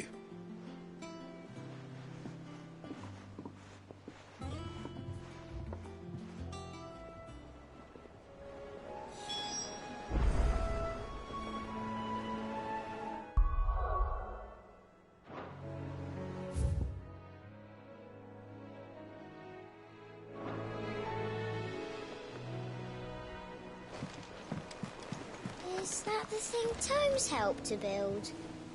Yeah. He said it was some sort of chimney stack. Must be quite a fireplace.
Is that the thing Tomes helped to build? Yeah. He said it was some sort of chimney stack. Must be quite a fireplace.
that the thing Tomes helped to build?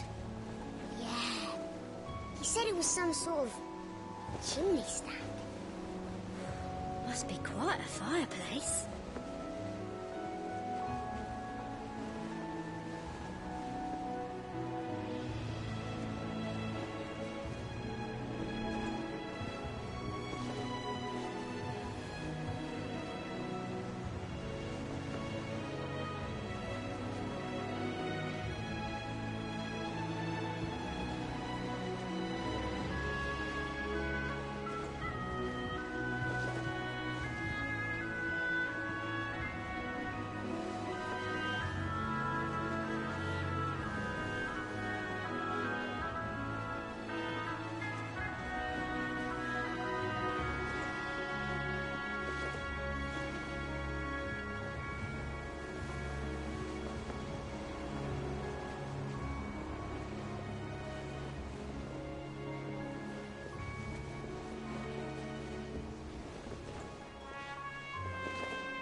What's the matter?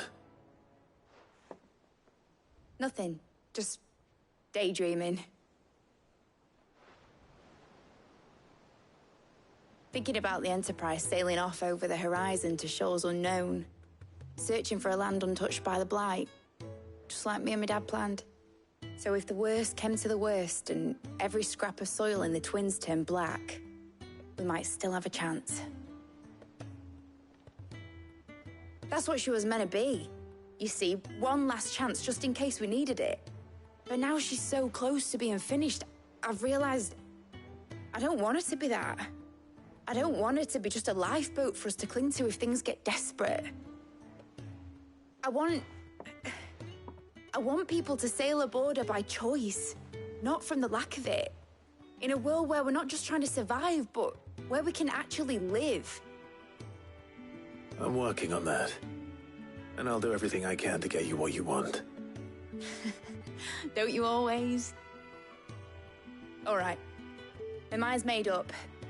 As soon as the Enterprise is fit to sail, I'm putting her under your command. Sod our plans, I'm trusting in yours. Are you sure about this? Something tells me it's what my dad would have wanted. He'd be proud of you. You were gonna visit his grave, weren't you? I was. And you can come too now that your little project is finished. Right. There's just one thing I need to finish up first. Won't be a mo. All right. I'll let Otto know you're coming. Meet us in the mess when you're ready. Aye, aye, Captain.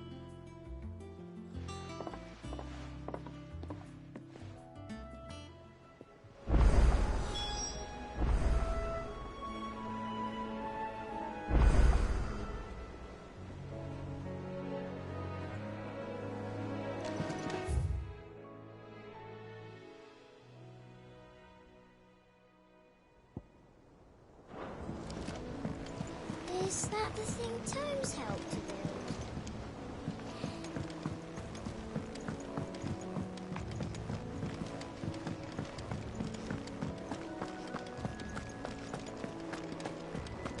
He cracked the crystal too?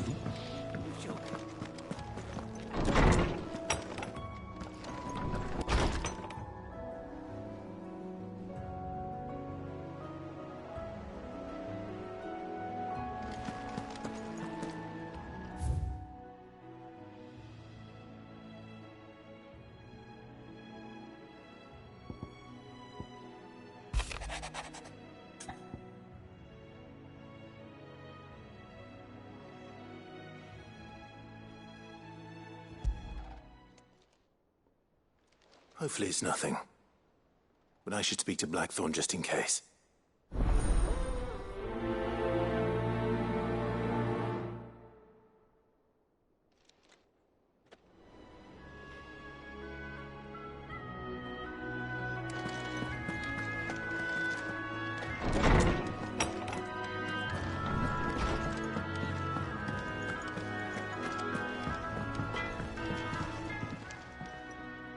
Blackthorn, do you have a moment?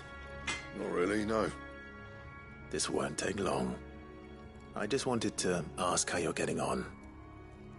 August was worried about you, that you might still be doubting your craft, even after learning the trick of that cuirass. Is there something else weighing on your mind? Perhaps sharing your thoughts might help.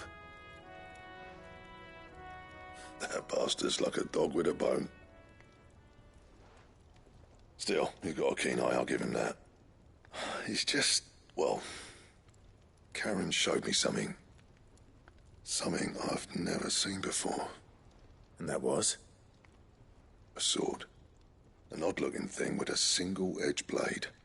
The metal itself wasn't anything to write home about, but fuck me, the edge on it. You could slice a man clean in two with a weapon like that, and he'd be halfway home before he even realised he'd been cut. So that's what's troubling you? Nah. Not troubling me exactly. More distracting. Can't stop thinking, how do you get an edge that sharp? It's driving me mad.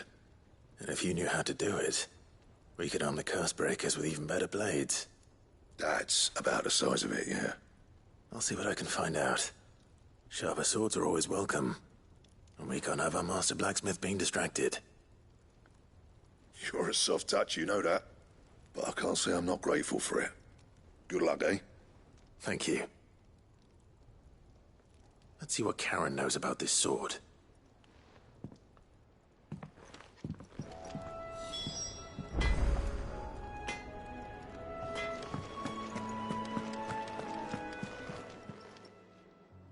You're looking well, Karen.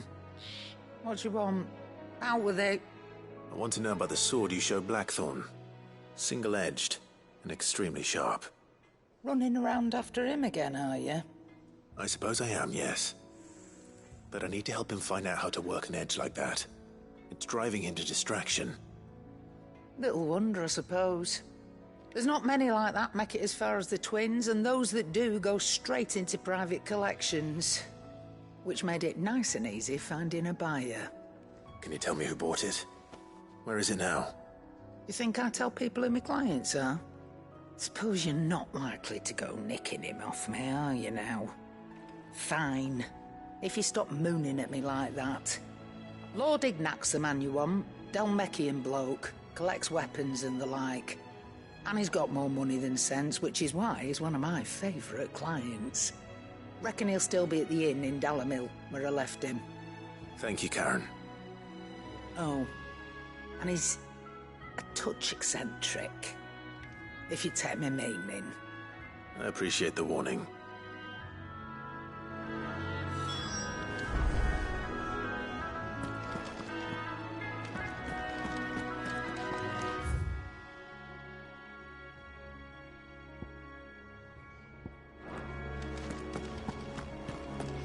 He cracked the crystal too.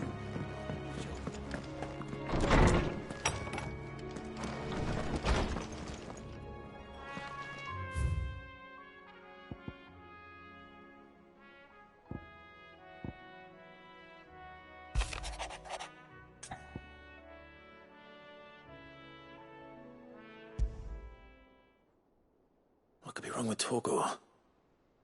He seemed well enough when I last saw him.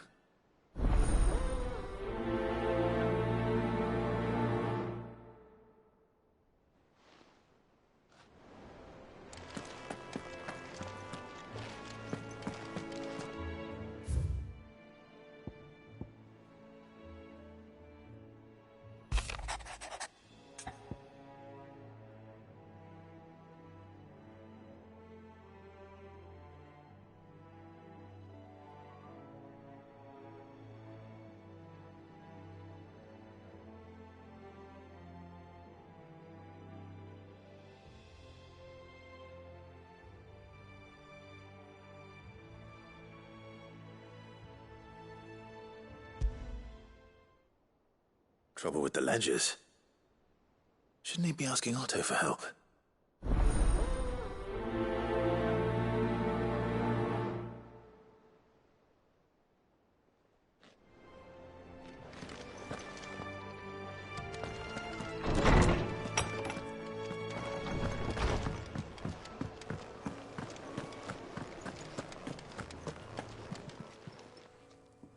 got your note.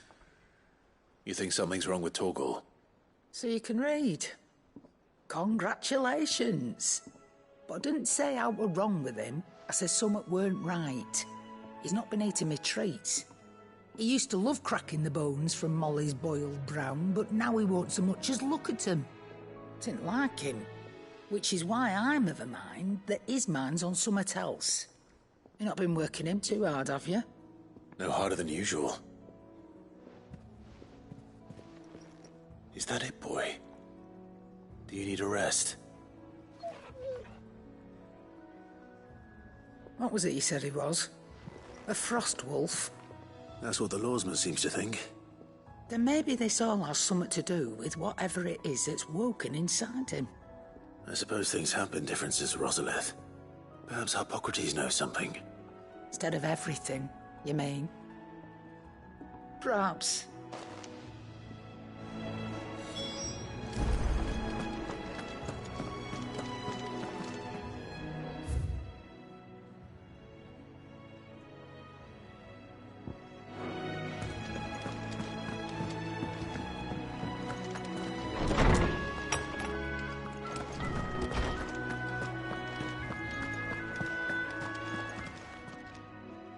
Lawsman, I need to ask you about Torgal. Something's not right with him. He isn't ill, is he? I don't think so. But according to Lady Karen, he seems to have lost his appetite, which is certainly a new development. She says he's hardly been touching his bones of late, and she believes it may have something to do with what happened at Rosalith Castle.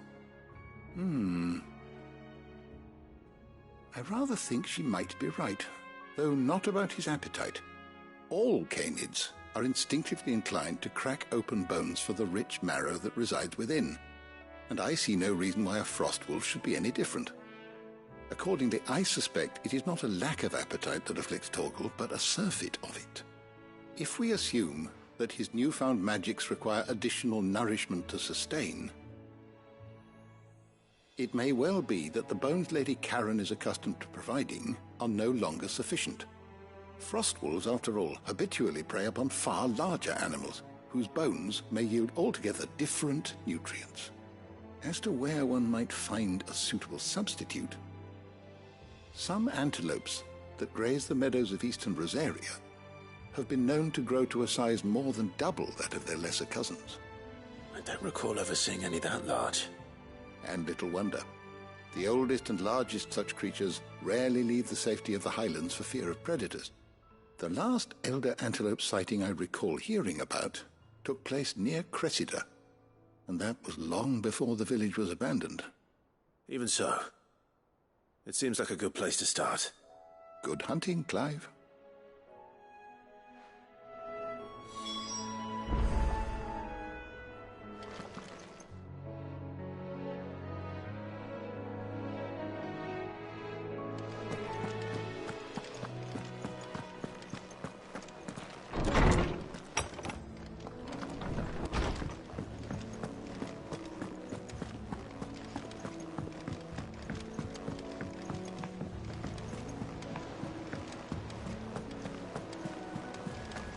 Is that the thing Tomes helped to build? Mid told me she was building a ship.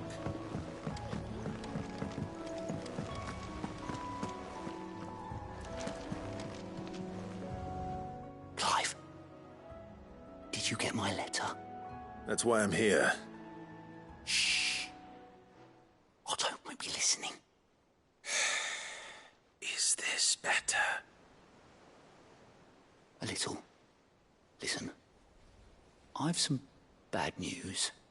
It turns out the hideaway may be slightly behind in its payment to certain lenders, and it may be my fault. But I swear to the goddess, I thought I had the numbers square.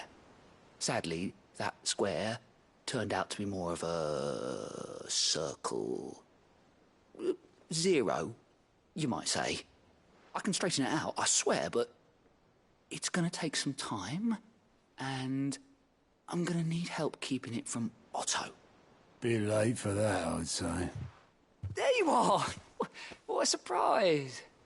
So let me get this straight. You forget to pay our lenders what they're due, and instead of coming straight to me, you get Clive to come to you. In the hope he'll dig you out of the hole you've dug for yourself. Clive, the man in charge of the place you've been cheerfully trying to bankrupt. And you thought this was a cunning plan. Why? Well, who needs paying? Oh, just Martha. And the dame. And, well, Lady Karen. But only 500 talents. We owe 3 of our most trusted friends 5 million gil. Each. 5 million each. They lent us the bulk of the money we used to rebuild the hideaway, you see, and, well, I must have made some sort of oversight. Those ledgers were my responsibility, and it was my decision to entrust them to you. This is my fault. Do we have that much to hand? I can always ask my uncle. No, we don't. And no, you won't. We've lightened Lord Rosfield's purse enough. After the king's ransom we had off him, he deserves better than to see our begging bowl. Besides, we'll need to learn to stand on our own if we're gonna make this work. All right. But that doesn't mean you have to shoulder the burden yourself. Is there anything I can do to help? There might be. How'd you fancy taking these to Martha and the dame? Rocks. Rocks, he says. Worth 1,000 talents apiece, these are. A little something Sid and I set aside for when times got lean. And I reckon 15 million in overdue debt probably qualifies. I just hope our associates' eyes are a bit more discerning than yours. I'm sure there will be. Should be me making the rounds, really. But you know how it is with this place. Orders to bark, arses to wipe, and all that. I know. Which is why I don't mind going in your place. Go. Do you know why I only gave Master Clive here 2 star rubies? Because you'd rather Lady Karen killed me. Because I'd rather Lady Karen killed you. Yes. Well, I suppose this is goodbye then. Don't worry. I'm sure Karen will understand. Really? Do you think so? No, I don't.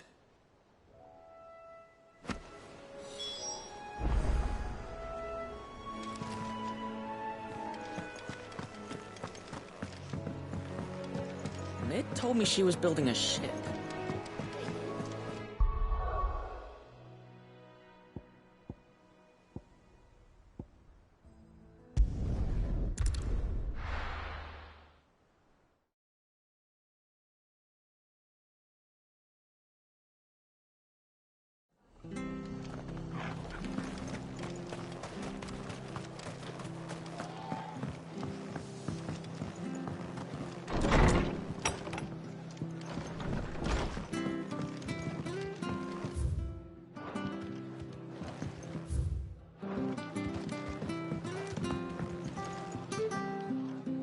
Clive, we weren't expecting you. I wasn't expecting to be here, but it seems we still owe you a considerable amount of coin for your help with our rebuilding efforts. And though I doubt it's what you were expecting, we were hoping you'd take this as payment.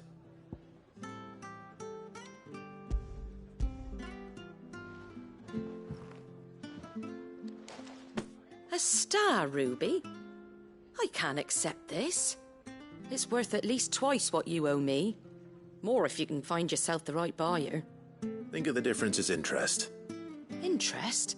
If word got out I charged that much, no one would ever borrow from me again.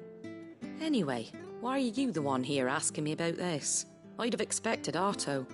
Bit much sending the Lord Marquis out to settle your debts, isn't it? The old goat working himself to death again?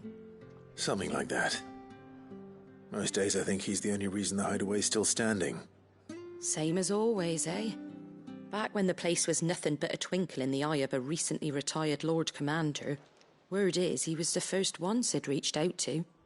Probably knew that without his strong arm and level head, the idea would never get off the ground. Sid may have been the face of the hideaway, but Otto's always been the backbone. And when Sid passed away, we were all worried that would be the end of it. That Otto would just give up. His death was hard on everyone. But it must have hit Otto hardest of all. But he didn't give up, did he? Quite the opposite, in fact. If I recall, he was the one who nominated you as Sid's replacement, and rallied the rest around you. I reckon what he saw in Sid, he saw in you too. And don't we all? Doesn't hurt that you're half as stubborn and twice as handsome, neither. That, and you keep good company. I suppose I do.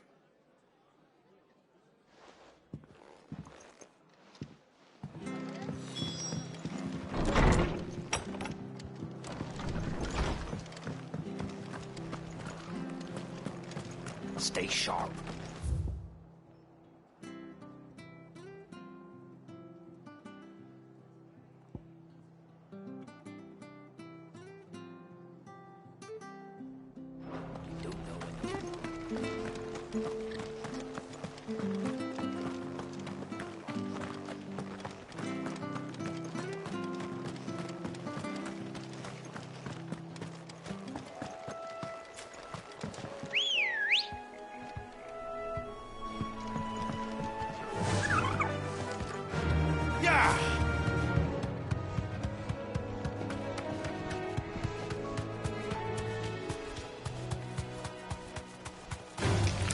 Time to fight.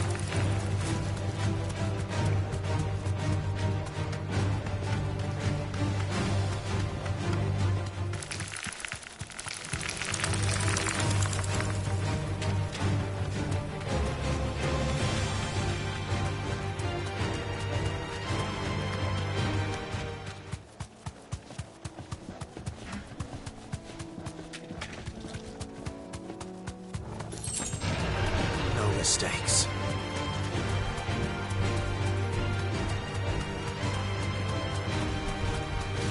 Well, it's certainly quiet. If I were a giant antelope, it would seem like just the place.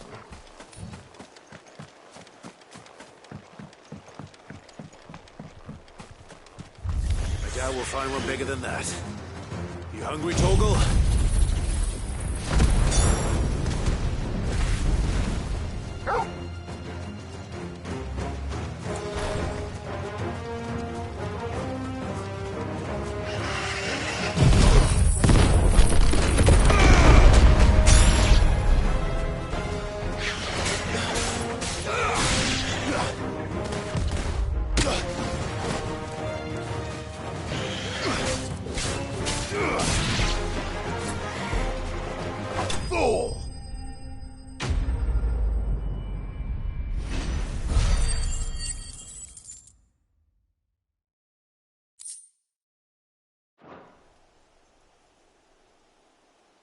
Now,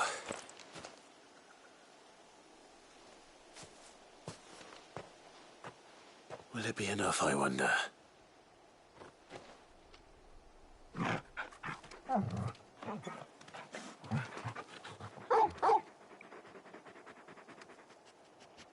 I say that answers my question, which means we owe the lawsmen our thanks. You're just a big puppy, aren't you? A very big puppy.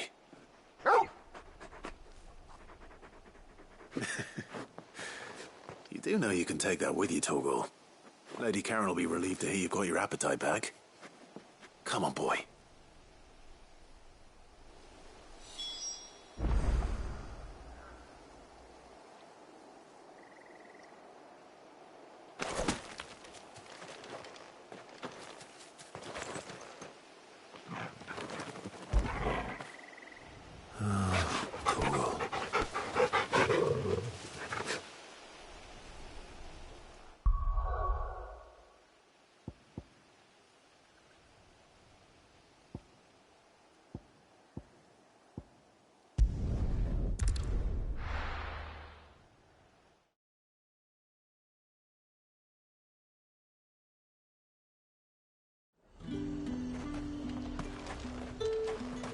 realised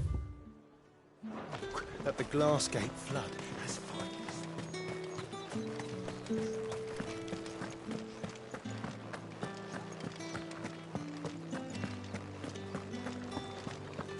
Did you hear?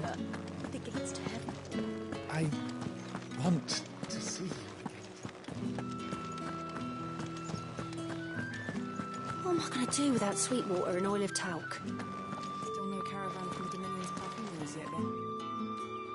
Milady, I come bearing gifts. Gifts? Whatever is the occasion.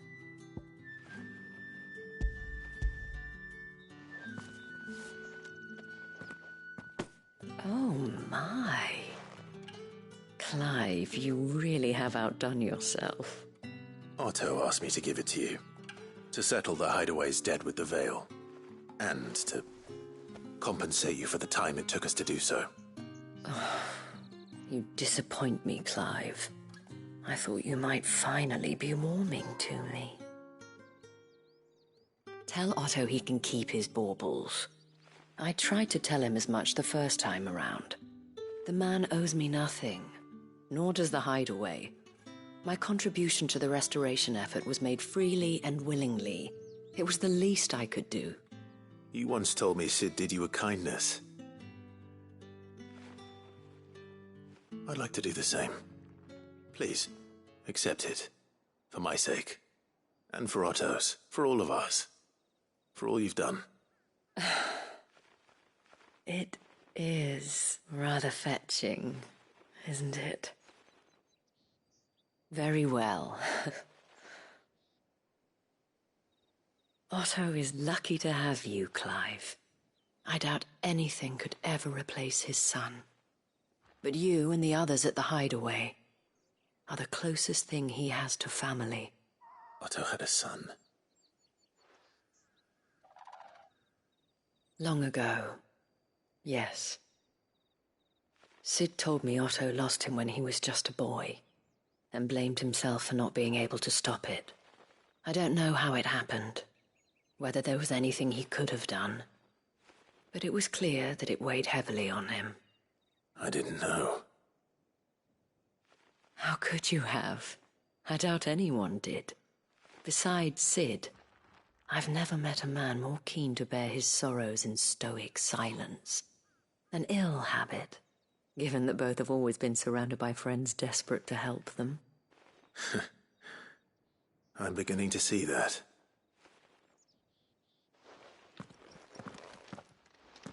Go will want to know the stones were delivered.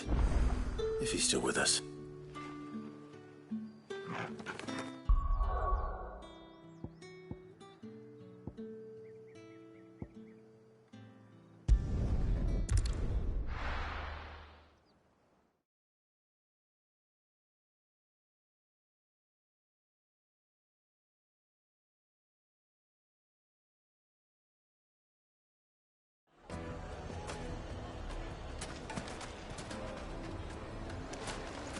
People take notice of wealthy men.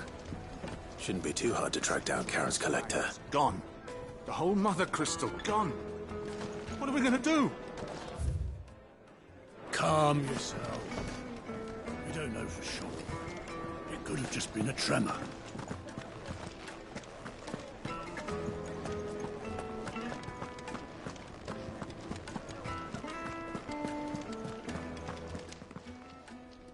My reputation will be ruined!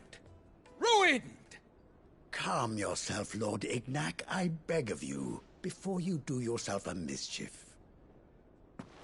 Pardon the intrusion, but... Out! Get out!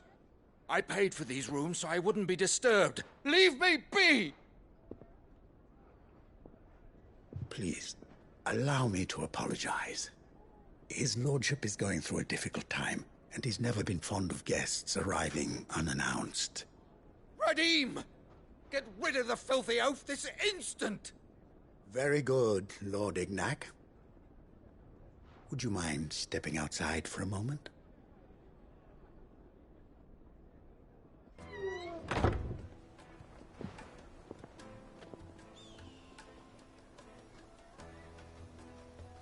I'm sorry if I've caused you any trouble. That? Oh, no. That's just how his lordship is. Though the morning's events have left him somewhat fractious. He has been dispossessed of his luggage, you see. The thieves also made away with a considerable amount of coin. Coin the innkeeper will soon be keen to collect. I don't suppose a certain blade was among the stolen items. A single-edged sword. It was purchased from a merchant friend of mine. Ah, you know Lady Karen. Yes, I'm afraid it was. Then I'll retrieve Lord Ignac's luggage. But I have one condition. You have but to state it. You are welcome to anything that is within my power to grant. I want an audience with Lord Ignac. A few minutes should be enough. Then I'll be on my way. A condition I would be a fool to refuse. Of course, you shall have your audience. I don't suppose you saw where the thieves went? I did not, no. Though some discreet inquiries made on his lordship's behalf mean that I know where you might find them. The bandit's bed. Every ill-gotten coin in Dalamal is said to pass through that disreputable corner of the Valcroy. And that's where I'm heading. I shall speak to Lord Ignac in your absence, and arrange for an audience upon your triumphant return. That will be very kind of you. Farewell, and best of luck.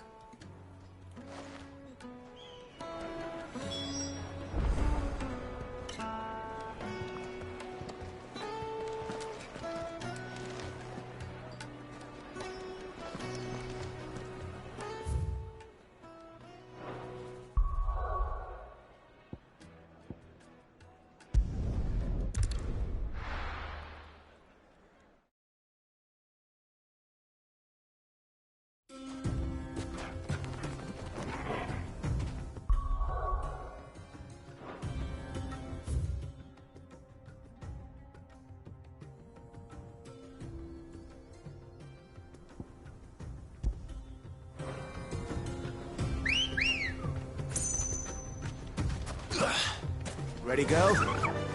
Yeah!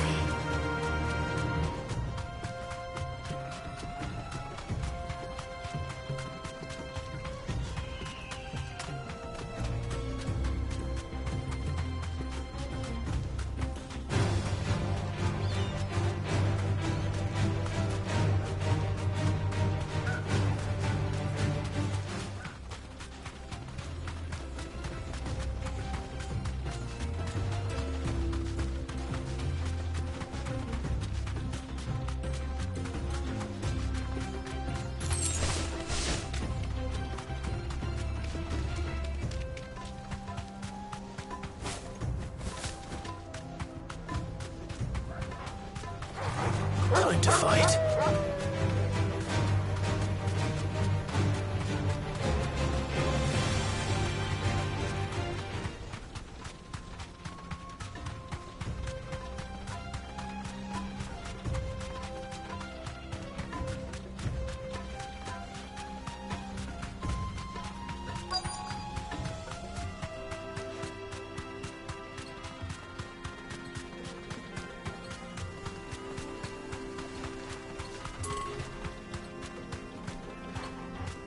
Straight home now.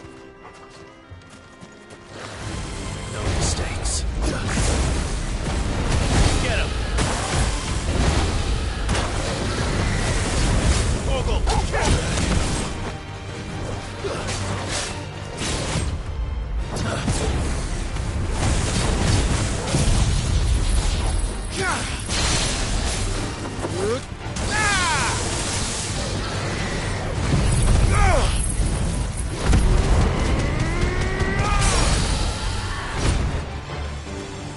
All yours, Torvald. Go for it.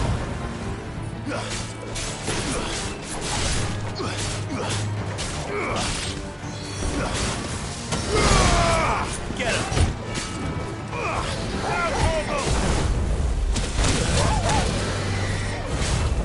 Nice try. Go for it.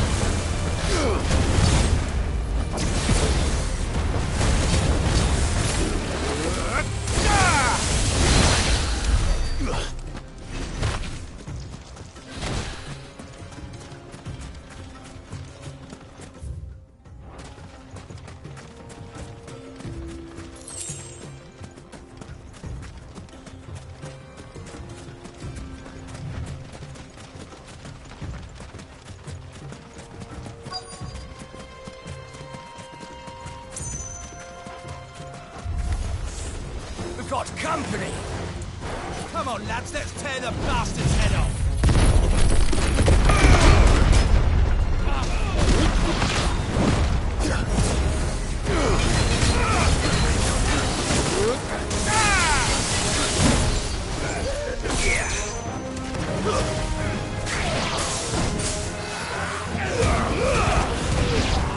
This one.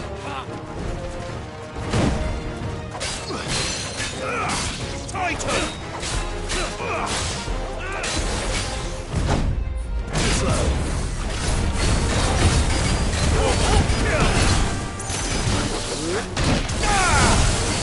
All yours, Torgal.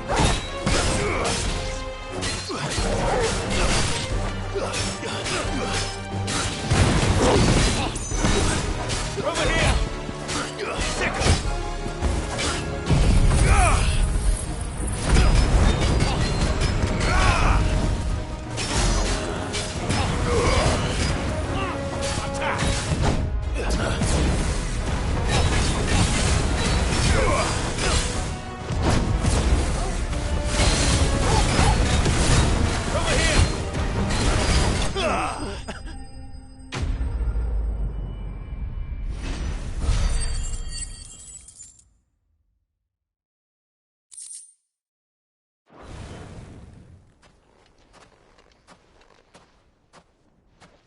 This must be Ignac's luggage. Nothing seems to be damaged. All right. Let's get it back to Delamil.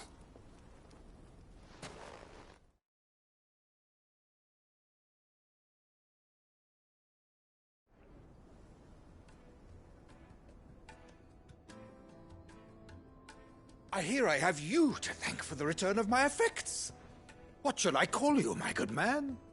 Wyvern. Glad to make your acquaintance. A formidable name indeed. Well, Wyvern, I appear to be in your debt. Redeem here tells me you wished for an audience. Is that all? A few moments of your time should suffice, yes. You're a peculiar fellow, Wyvern. All right, speak. Master Wyvern was wondering if you could tell him about a certain single-edged sword you recently acquired.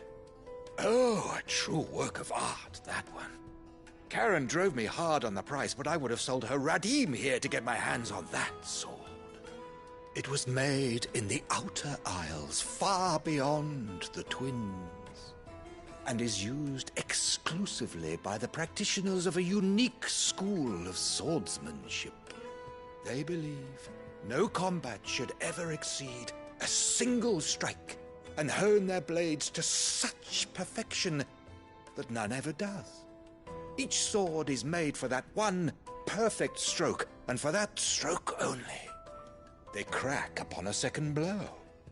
There's a brutal sort of beauty to it, really.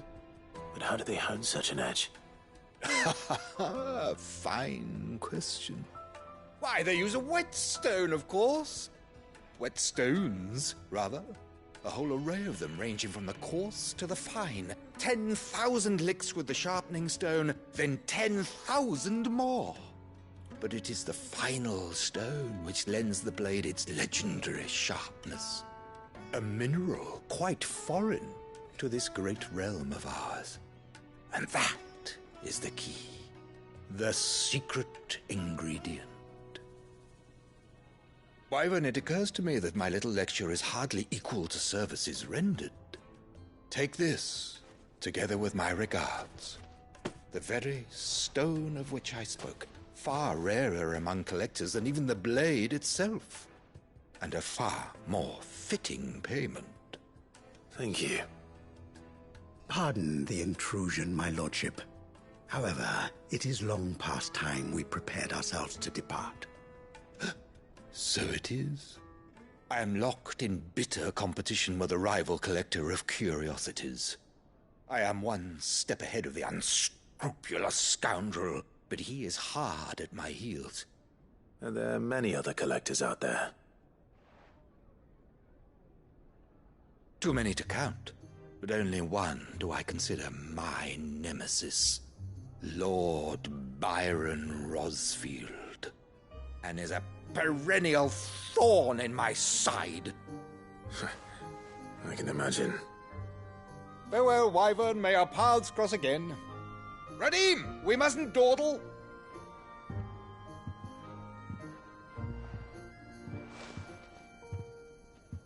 I think his lordship is rather taken with you, Master Wyvern. Thank you again for your assistance. Coming, my lordship. I'll be right there.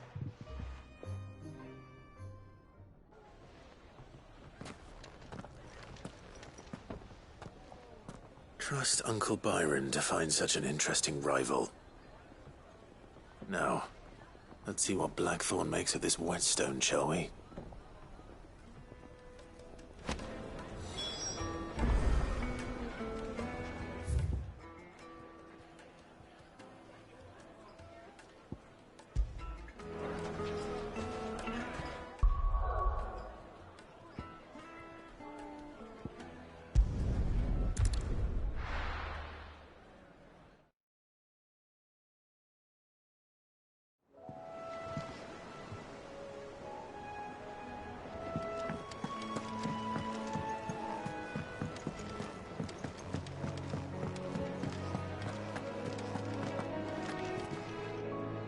I noticed you and Torgal had gone off somewhere.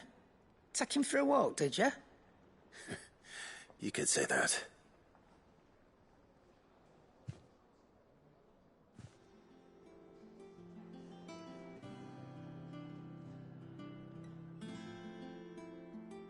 So, Molly's leftovers weren't good enough, eh? That'll teach me for treating you like you're still a pup. All right, no need to shout. Now we know what you're after, I can see about getting some in. Speaking of which, I brought one for later. Can I leave it with you?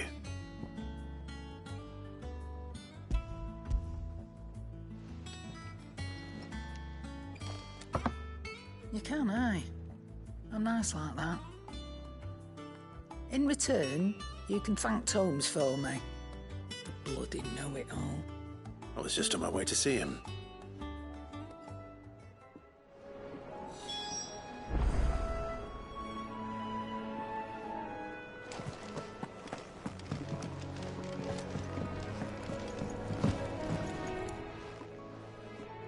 Sorry for the wait, but hopefully you'll agree it was worth it. You learned something about that sword, then? I did better than that.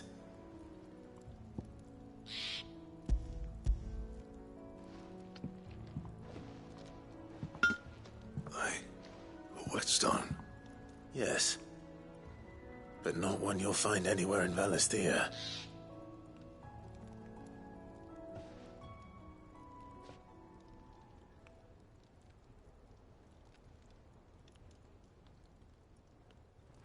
No wonder I couldn't get the same finish on the grinding wheel.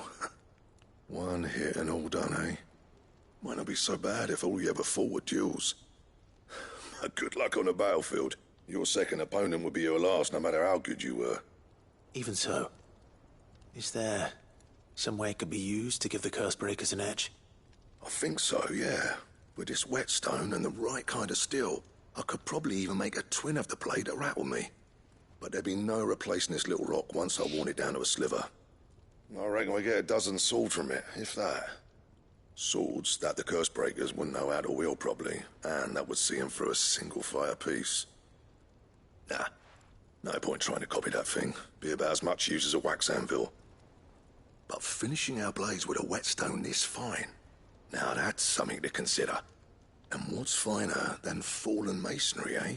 Or more hard-wearing, for that matter. Just imagine it. Good Valisthean steel with an edge as sharp as any found in the Outer Isles.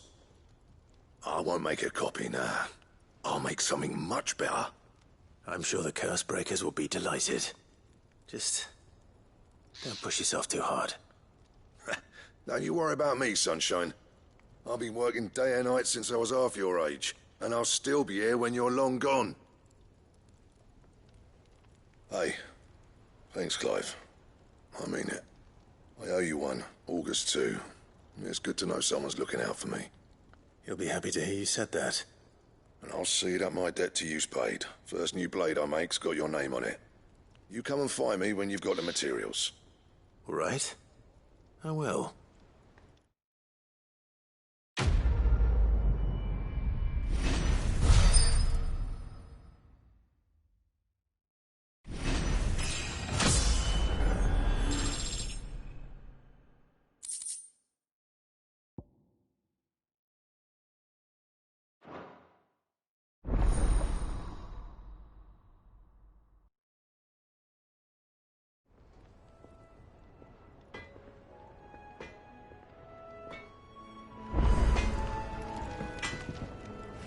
Clive. So, what'll it be?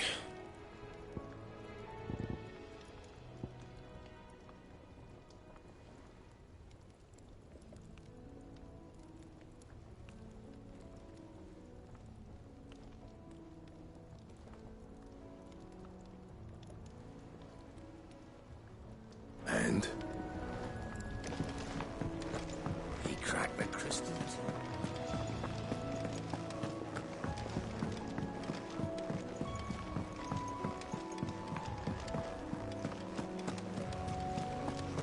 Is that the thing Tomes helped to build? Mid told me she was building a ship.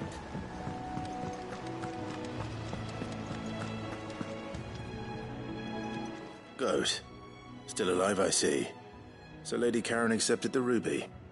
Ah, about that. I tried my best, but she was just too stubborn to take it. She threw it right back in my face, in fact, and told me I could stick my stupid stone where the sun don't shine. Karen refused payment. I hope it wasn't something I said. I'm sure you were as tactful as ever. Let me see what I can do. Oh, wonderful. I hope you have better luck than I did.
Lady Karen, Goad tells me you weren't happy with our offer.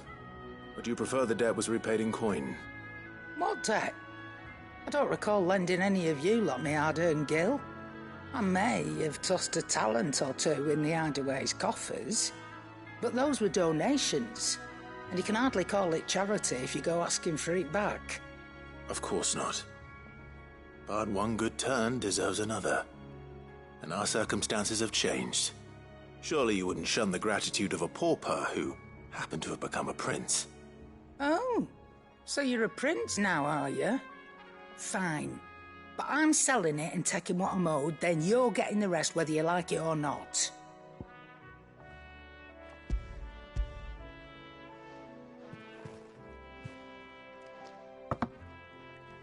Where'd you even get this?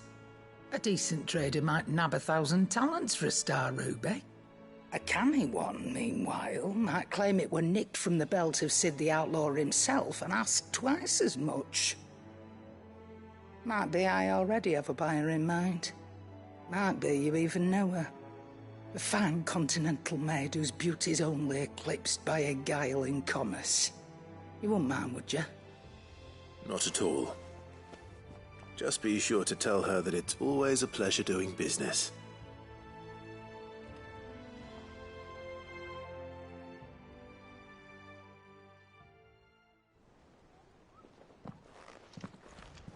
I hear you ended up delivering all 3 stones. Thanks to this lump. I sometimes wonder what I pay you for. Speaking of which, I still haven't been paid last month's wages. Oh, so you remember what's owed to you then? Get your ass behind that disc of yours and don't get up before those ledgers are square. Right away.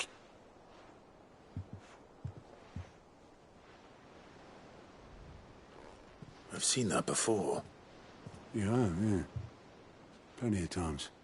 It was the only goblet Sid ever used. Either out of habit, or because the filthy sod couldn't be bothered to find a clean one. I knew so little about him. Like most people. Martha and the Dame both seem to have fond memories of him. I bet they do. How long did you know Sid before he... Before he died. 20 summers, give or take. Back in the day, I was a purser on a trade ship, which is where I met him. He bought passage to... I forget where.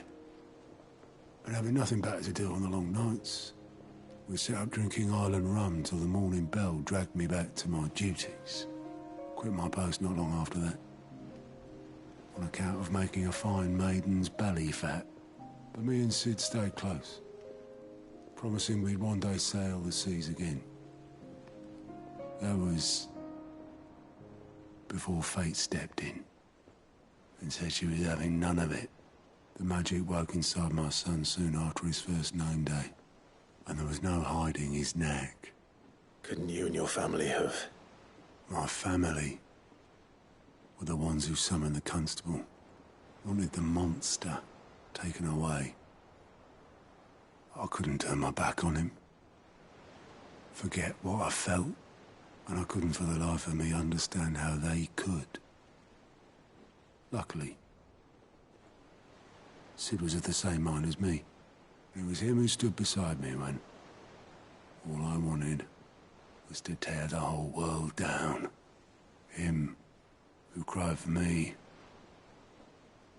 when I had no tears left of my own. Him who swore he'd do everything he could to stop it from happening again. And he was true to his word, too. Left the Royal Army once and for all. His ranks, his ribbons, gone. Just like that. Threw away everything he had. All to right a wrong that no one else had the courage to face. I knew then I'd follow that man to the ends of the earth.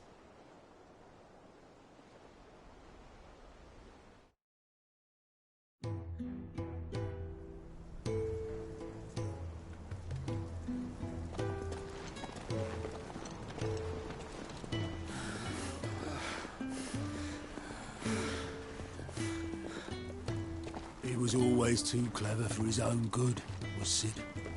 Saw the world for what it really was, while the rest of us were content to go along with the lie we were shown. And it can't have been easy, bearing that burden alone.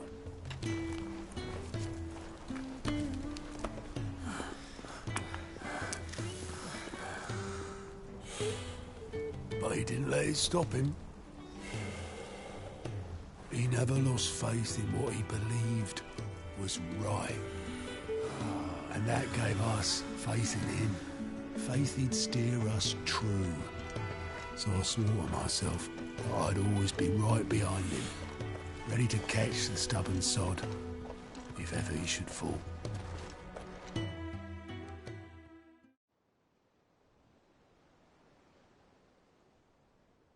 But I couldn't even do that.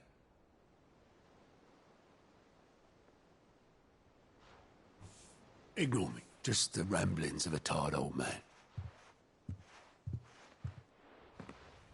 Leave that lot. I'll tidy it up in a bit.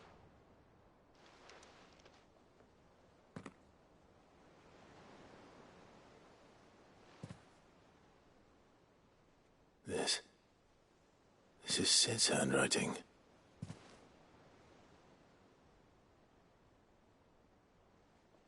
Dear Otto. I may be drunk, but I wanted you to know this place would be fucked without you. Love you, you grumpy old sod.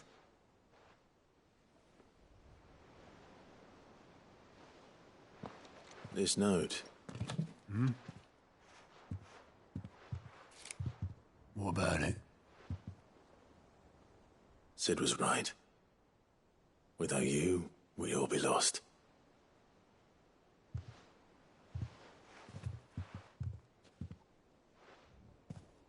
He should have bloody well said so then. Just once. Before he went. But then, why would he? Him, or anyone? I'd only have told him to piss off.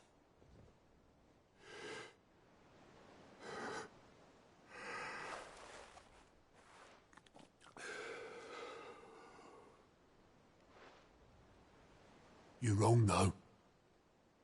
Both of you. It was never just me keeping the hideaway afloat. It was all of us. I just shoved people in the right direction. I barely seem to be able to do that anymore.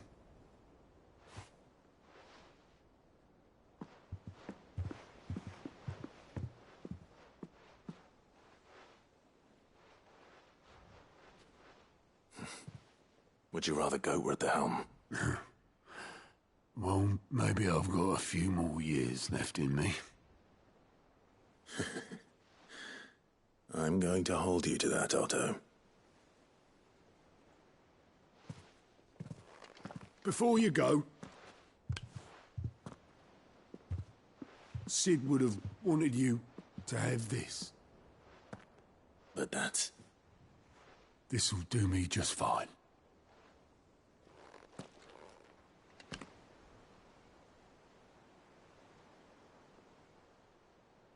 Thanks for the ray of sunshine. I'll see if I can't pay you back. Already have.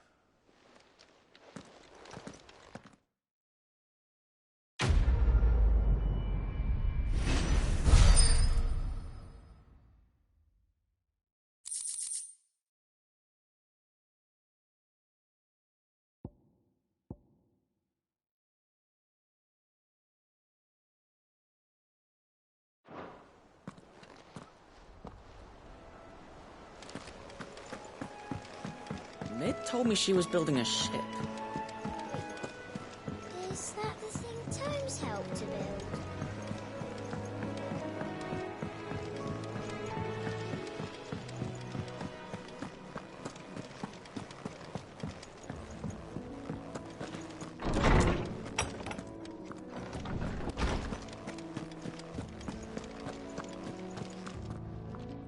Ah, Clive. Were you able to locate your quarry? We were indeed, Lawsman. You pointed us in exactly the right direction. And Torgal's been a very happy hound ever since. Very good, very good. Lady Karen sends her thanks, by the way, for your part in solving the mystery. Ah. But that reminds me. After your last visit, I found myself pondering Torgal's talents. Do you recall our conversation concerning Lady Jill's role in Torgal's transformation? About how she somehow woke the power within him. Precisely that. A reasonable conclusion, I thought, but one which raised certain questions in my mind. You see, the Fenrir of legend served Shiva and Shiva alone, and while the powers attributed to him are certainly impressive, the records imply they are somewhat different in nature to those you described Torgal as having used. What are you suggesting? That Torgal may be the beneficiary of more than one icon's power. Consider that in addition to Lady Jill, he has served as a loyal companion to you, your brother, and even the late Cid. In short, the icons hitherto near at hand, or should I say at paw, have been diverse and plenty, and that number has only grown as the realm's dominance have fallen to your sword. One can but speculate as to how all of this has affected Torgal. He has seemed more fierce of late. And if I am not mistaken, he will grow fiercer still. We are fortunate indeed to be able to count him amongst our allies and not our adversaries. Oh, he's more than an ally. He's a friend.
Might need some help.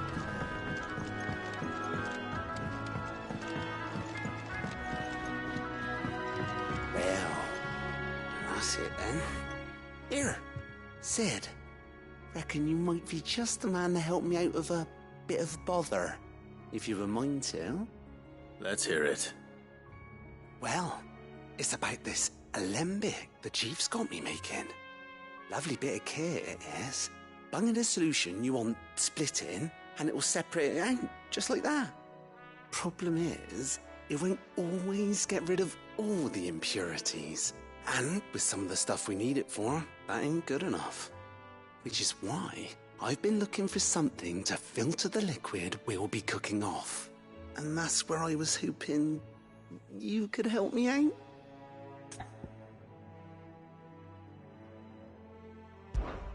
I imagine Tyre could get some use out of this alembic too. Distilling medicines and the like. All right. Why not? Proper job! So what exactly do you need for this filter? Nothing but bomb ash'll do, says the chief. Gave me a sample she'd obtained from the university stores. Couldn't believe my eyes. You pour the blackest blight water through it, and it comes out clear as a mountain stream. So, I did a bit of reading about where I might be able to get hold of some. And do you know what I found out? It's only the blimmin' bones of a bomb king. They leave them behind when they die, see? I take it that's where I come in. If you wouldn't mind. I saw a billet on the hunt board for one just the other day. Would have gone myself, but, well, fighting dirty great balls of flame ain't exactly my forte. You, on the other hand... All right. I'll see what I can do. Thank you kindly. And good hunting, eh?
Reavers don't even bother with Northridge.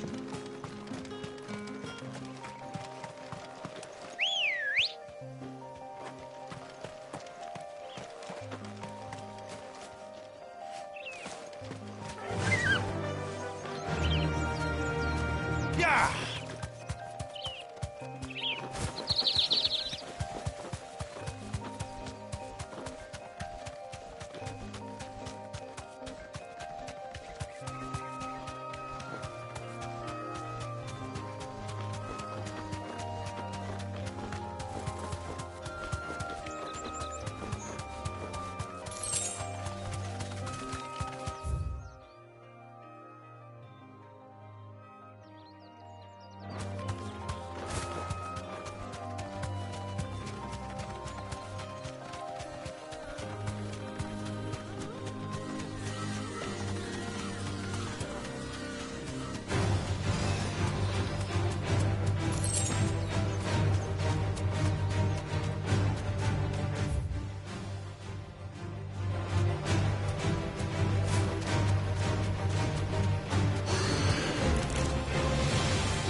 is over. Now to collect the ash. This looks like the stuff. Let's see if there's any more.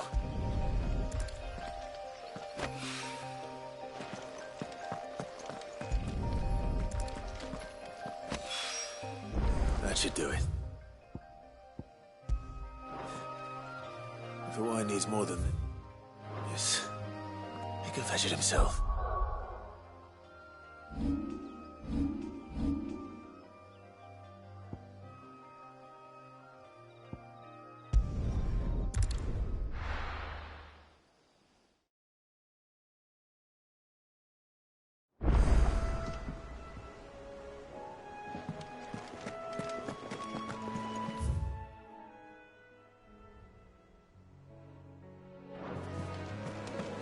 Is that the thing Tomes helped? Mid told me she was building a ship.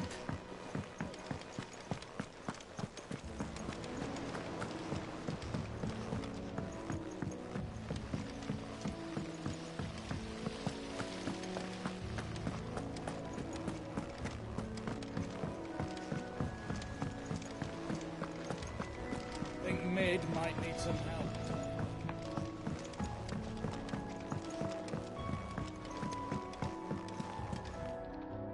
All right there, Sid? How's that hunt for the bomb ash going? I have it here.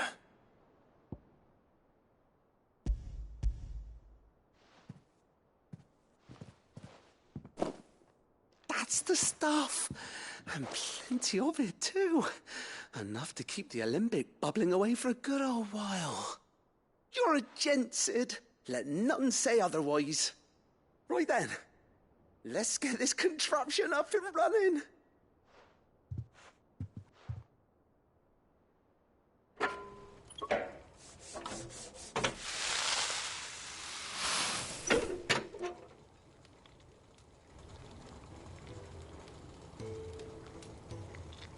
There we have it. The Telemon Alembic. And it works just like the chief said it would. Very impressive. Says the man who cut down a burning boulder. Speaking of which, I still haven't returned the favor. There's no need. The good it will do for the hideaway is reward enough. Don't be silly.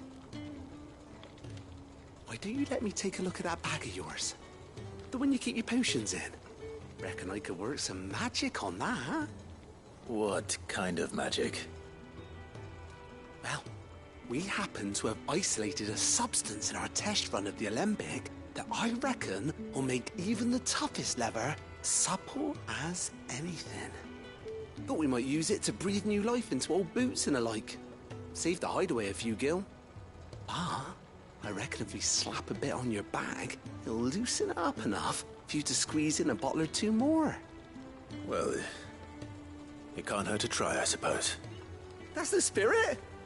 Leave it with me. I'll only be a mo.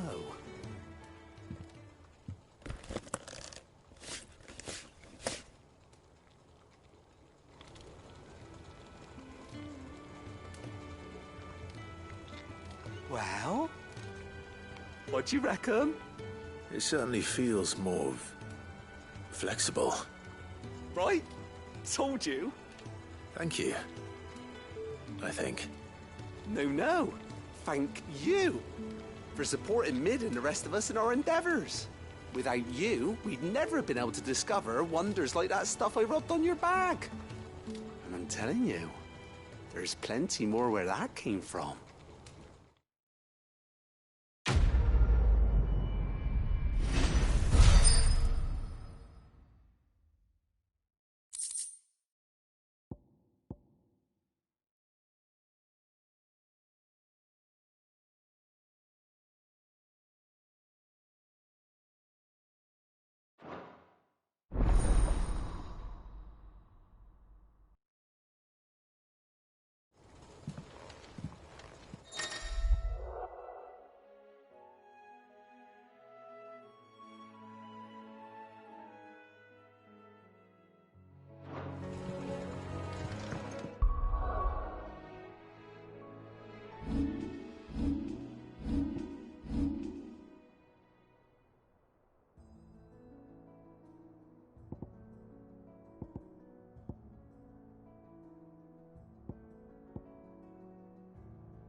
wasn't expecting you back so soon.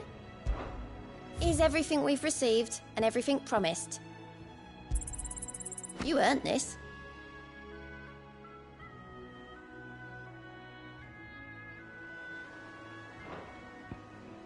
All done?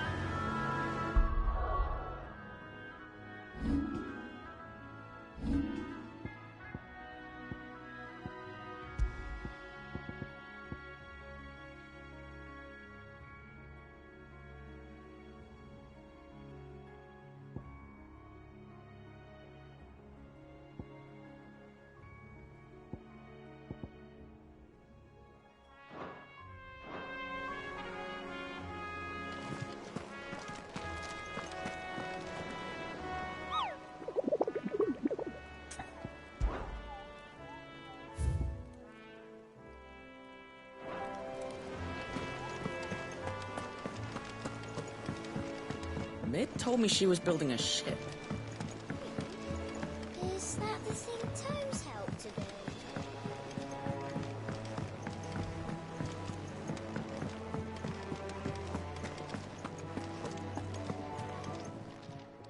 And what can I do for you?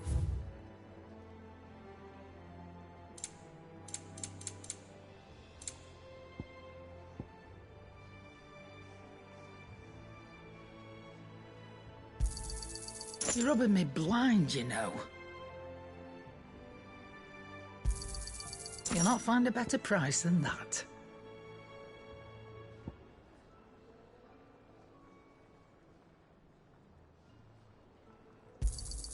It'd better all be here.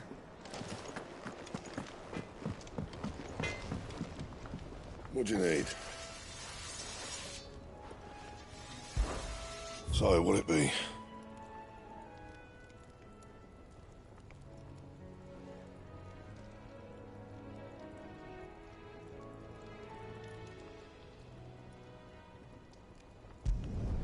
Should last you a good while. And?